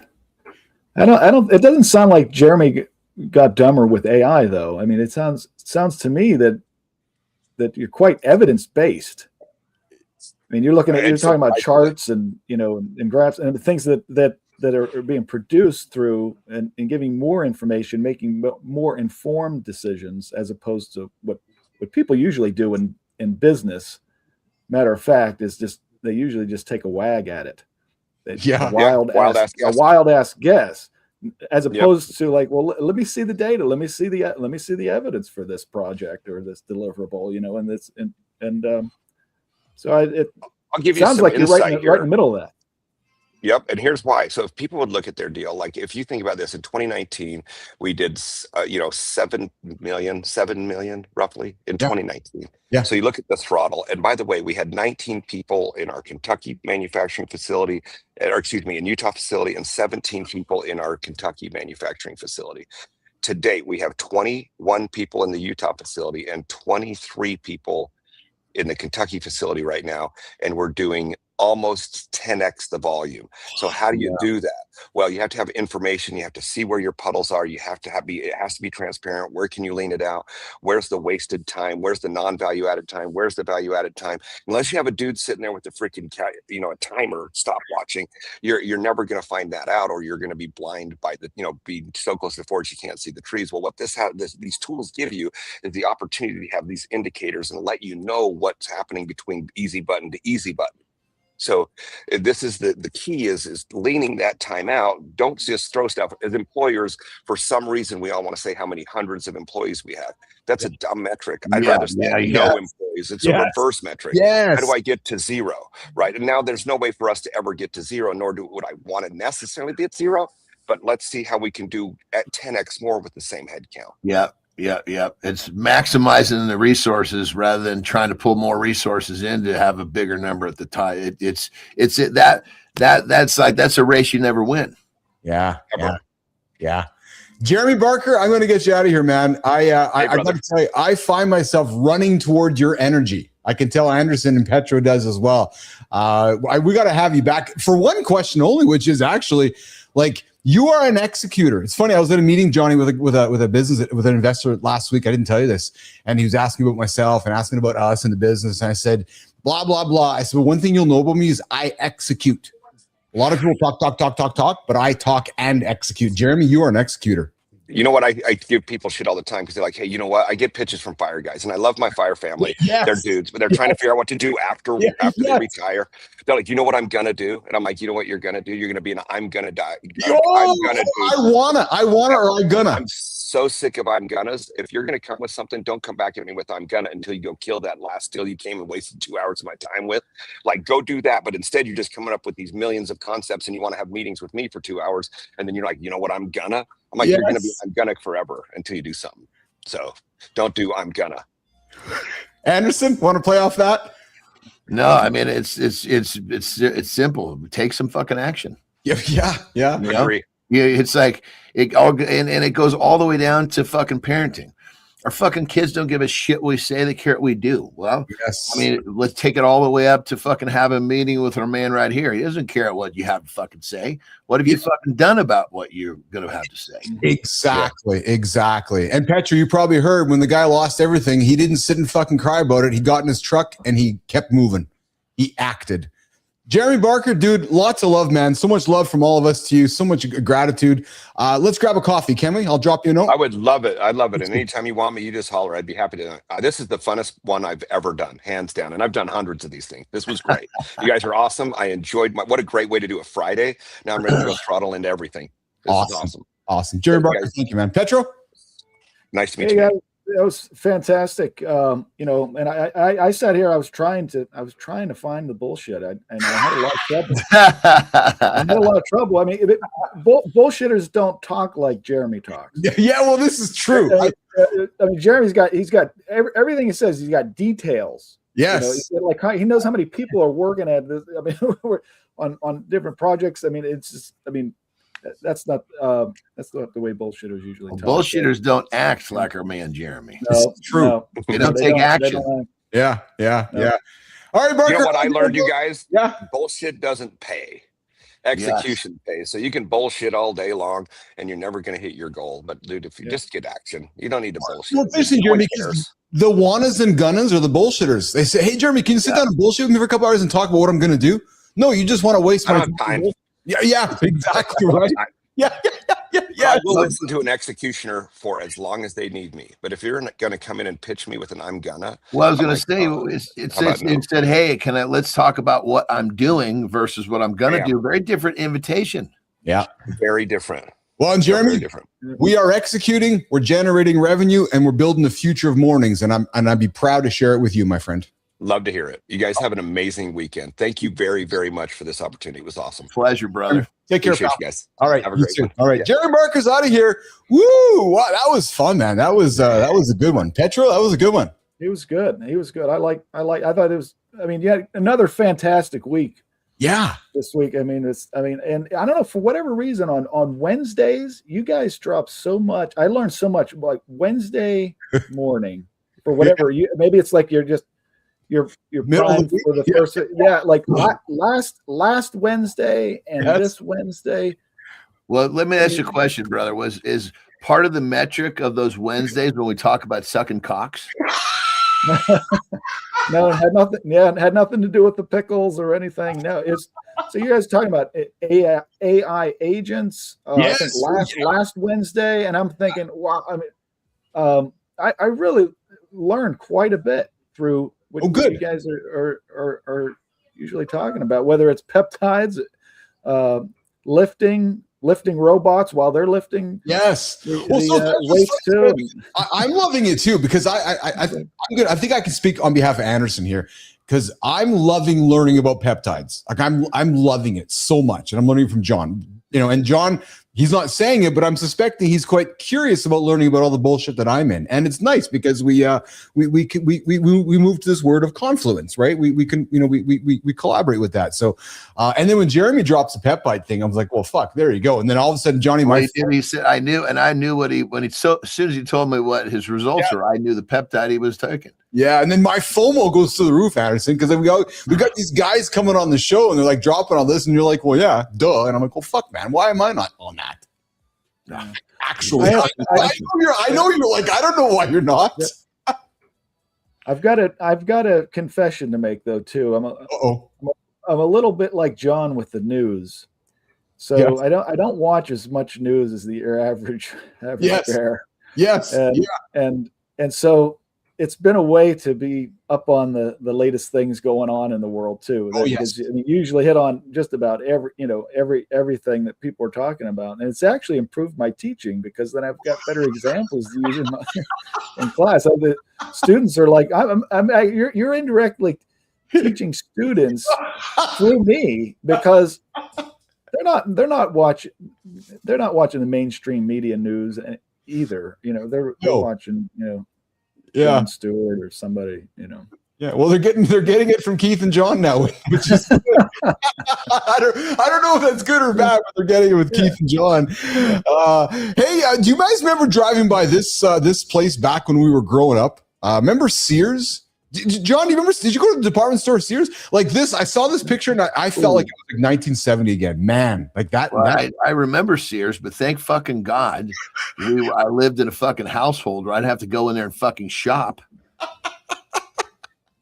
I had to go there and buy the shitty jeans that I didn't want to wear. Well, brother, see the difference between my farm and your farm was you guys were worried about fucking you were generating different types of fucking currency, and it wasn't the ones that you could spend in Nordstrom. Oh my God, yeah. Sears is a name from the past. The whole department. When you walk into Nordstrom's and you got a handful of scrotum hairs, they're not selling anything for that. Jesus. Yeah. Well, I remember the catalog too, the Sears catalog. Oh, yeah. Now I spent some time looking at the fucking ladies' underwear section in that motherfucker. I'll tell you. I spent plenty of time in the Sears catalog looking at the underwear section, but not a lot of time in the actual store. Yeah. All right. Hands up. I was looking at the same.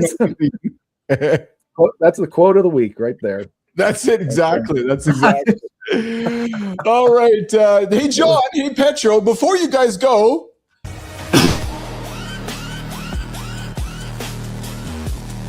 Hey, John, before you go, we found a clip that's unholy. It's ping pong balls and a tongue. Respectfully, why? You're telling me she's speed running martini glasses with her mouth. That's not a sport. That's a dare. Let's be real. If your equipment is a tongue, the rule book's already drunk. This is peak nonsense. The comments are calling it the Olympics for people who flirt at brunch. I hate that it's accurate. Pure chaos. John, are you impressed or disturbed? Pick one. And if you say both, you're admitting you'd try it.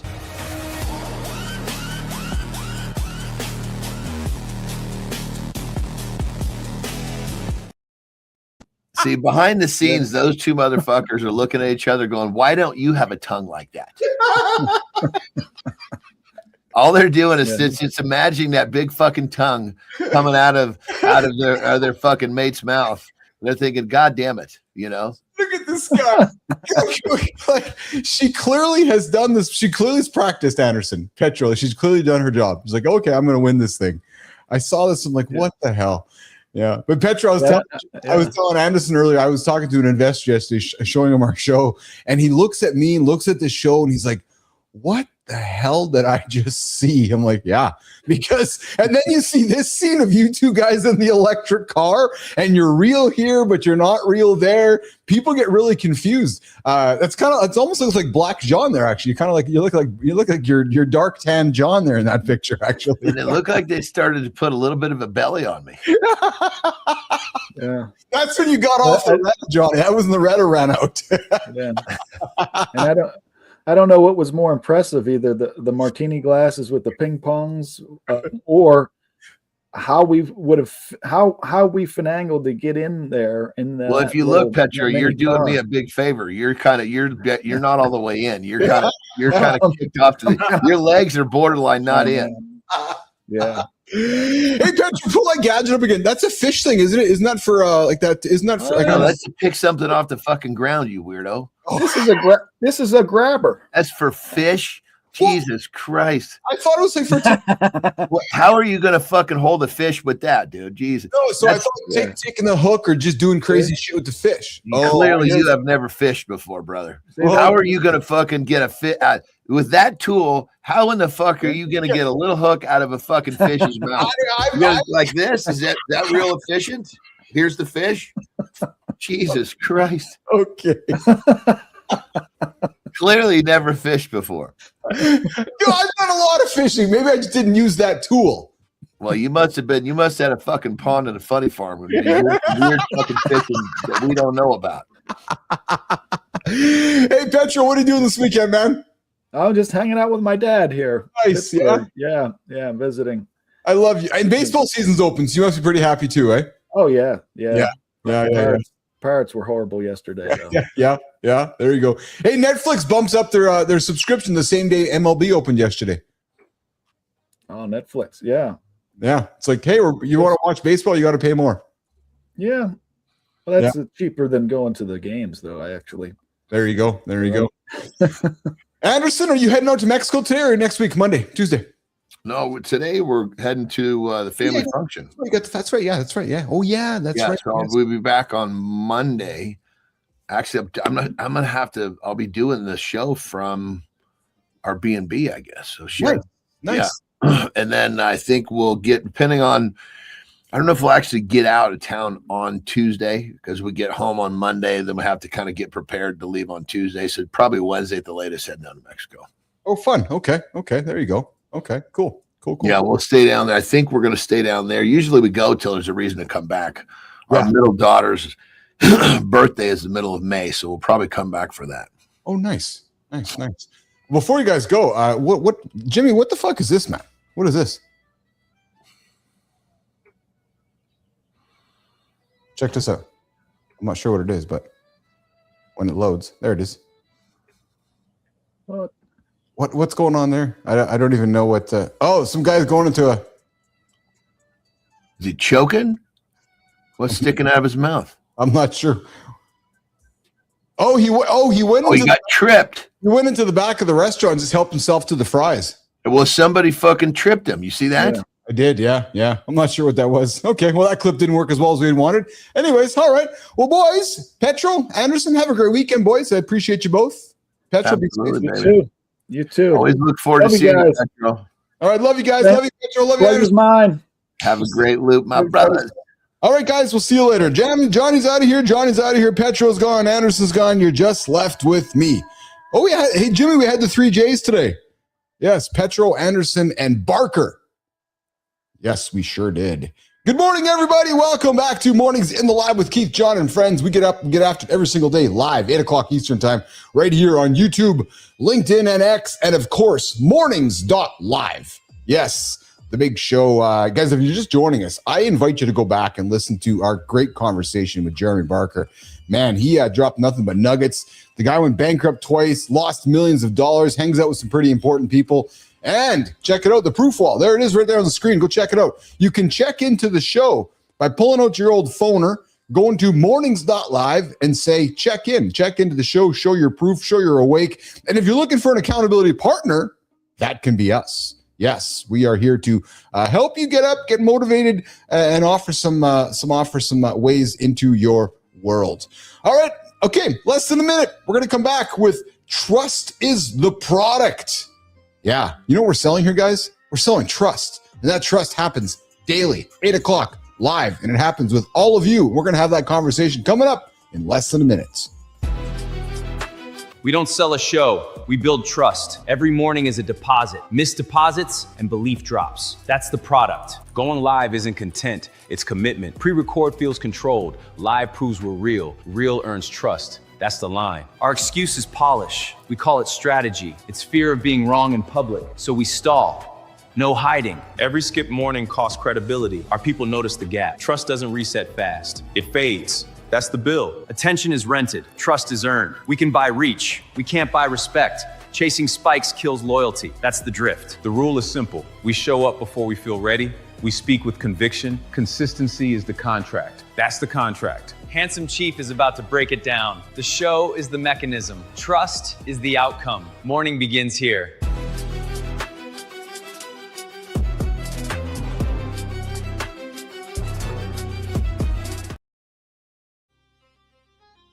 $700 mornings, I guess, give or take.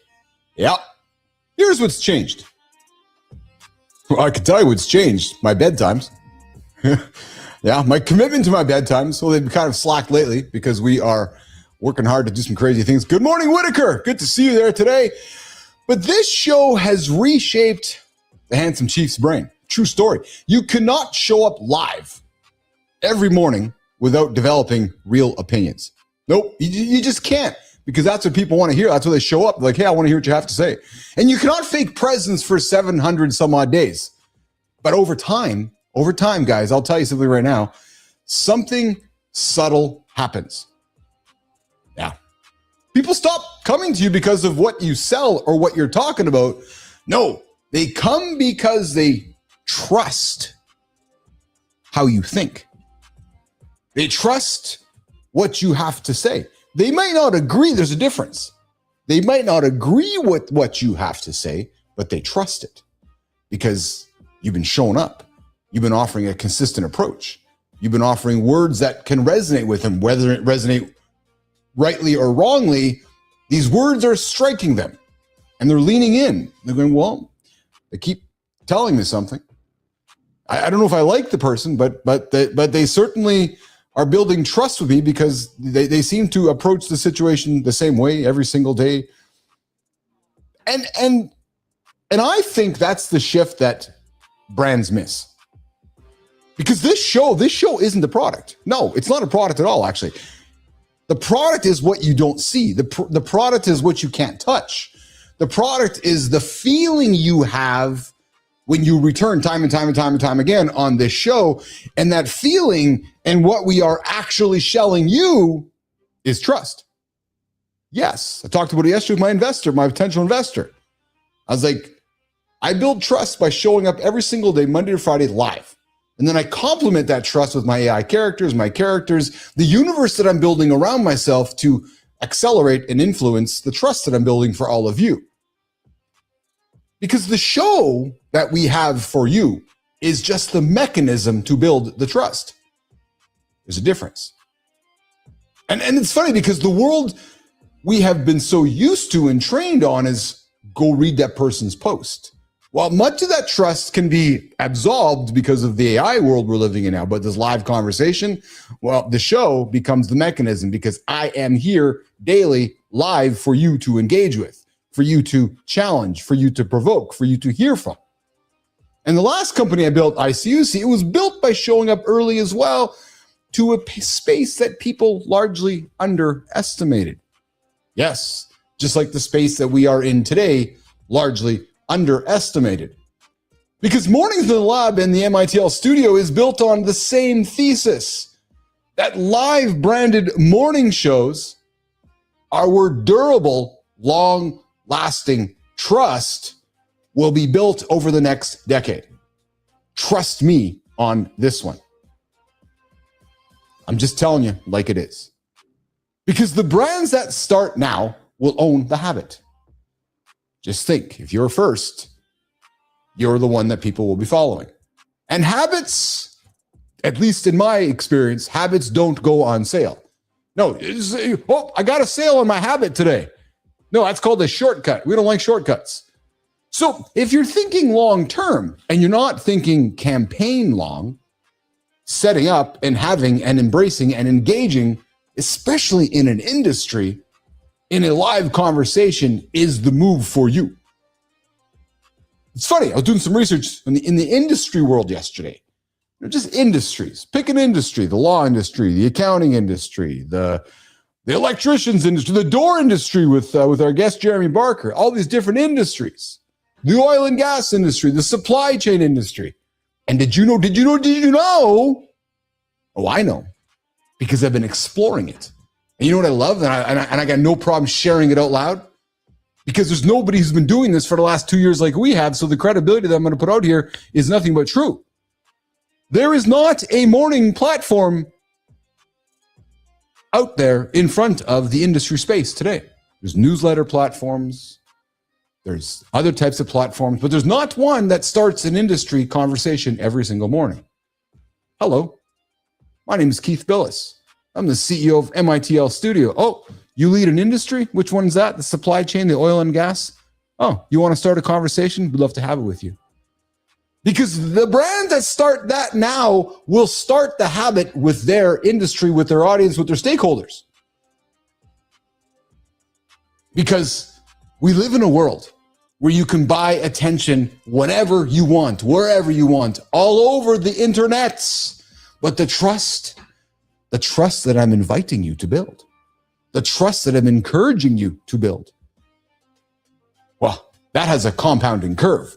And that compounding curve starts the moment you get started. And the brands that understand that the compound movement to build that trust starts the moment they start that live conversation, well, that competition in their industry is going to look unfair in 5 years because those that got up and said, we're starting this are going to be the ones looking around going, we're leading this. So here's my invitation to you. If you're building your business for the next 10, 20, 30 years, for the next decade or so, and you're not doing a business just for the quarter, Well, if you're building a business for the long term, then my invitation goes to you like this. It's probably time for us to talk. Every Friday morning, somewhere in the country, a man puts on a version of himself and walks into his life. He's a good dad. He's grateful for his kids. He still wants his wife. That's the story. And for most guys, that story holds until the gap between the role and the man gets too wide to fake. Keith's got 3 people this week who stopped performing. Handsome Chief, pull back the curtain.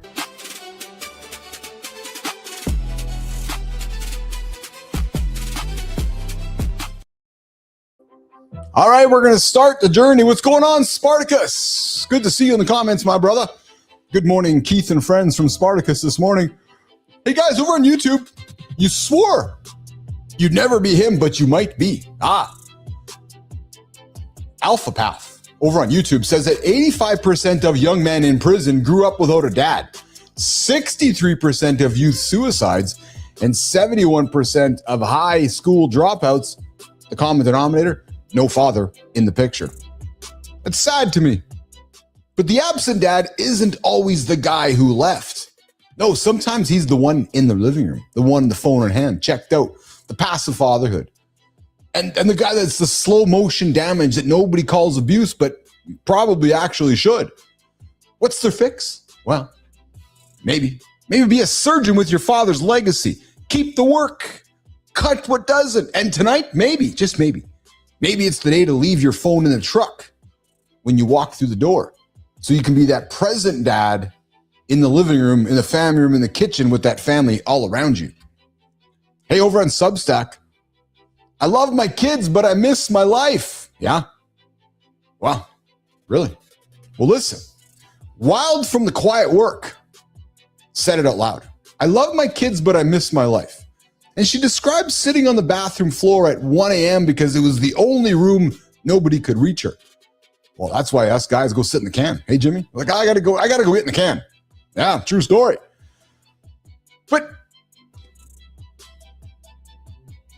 But she says, trying to remember the last time she wasn't needed, she came up blank. And then she dropped this. Having children is closer to rolling dice on a feeling than making a plan. The cost is every version of yourself that will never, ever exist. She wasn't complaining. No, it's permission to say the cost out loud, that you can love your kids and still grieve the life that you traded. And those two lives, they live in the same room. And sometimes it's hard for us to wrap our head around that. All right, moving over to LinkedIn. The low libido is not a Viagra problem. David Durbano is a relationship and intimacy coach, calling out the medical system's fix for male low libido: Viagra and porn. Yeah? Let's get David on the show. Both are band-aids on a bullet wound. His argument: low desire in men is almost never mechanical. It's actually a shame. If a man's on autopilot for so long that his body checked out, his brain caught up, well, that porn, it's going to rewire the brain. And the Viagra, well, it's going to numb the symptom. Yeah, it's going to numb it all without touching the root of the problem. You see, most men with low libido don't have a body problem. No, they have a conversation they have been avoiding for years, and largely it's with their own mirror. Guys, that desire, it's built. And it starts with stopping those quick fixes, the I wannas, the I'm gonnas. I wanna, I'm gonna. Stop the I'm wannas, stop the I'm gonnas, and start the get goings. And then have that hard conversation with yourself, perhaps. Might be the way to build that desire up. So Maya, question for you. Does the mask protect the man, or does the mask protect the people around him? Both. That's why he won't take it off. The second he drops it, everyone around him has to deal with who he actually is. And so does he. That's the real reason men keep performing. It's not fear of being seen. It's fear of what happens next. Have a good weekend, nation.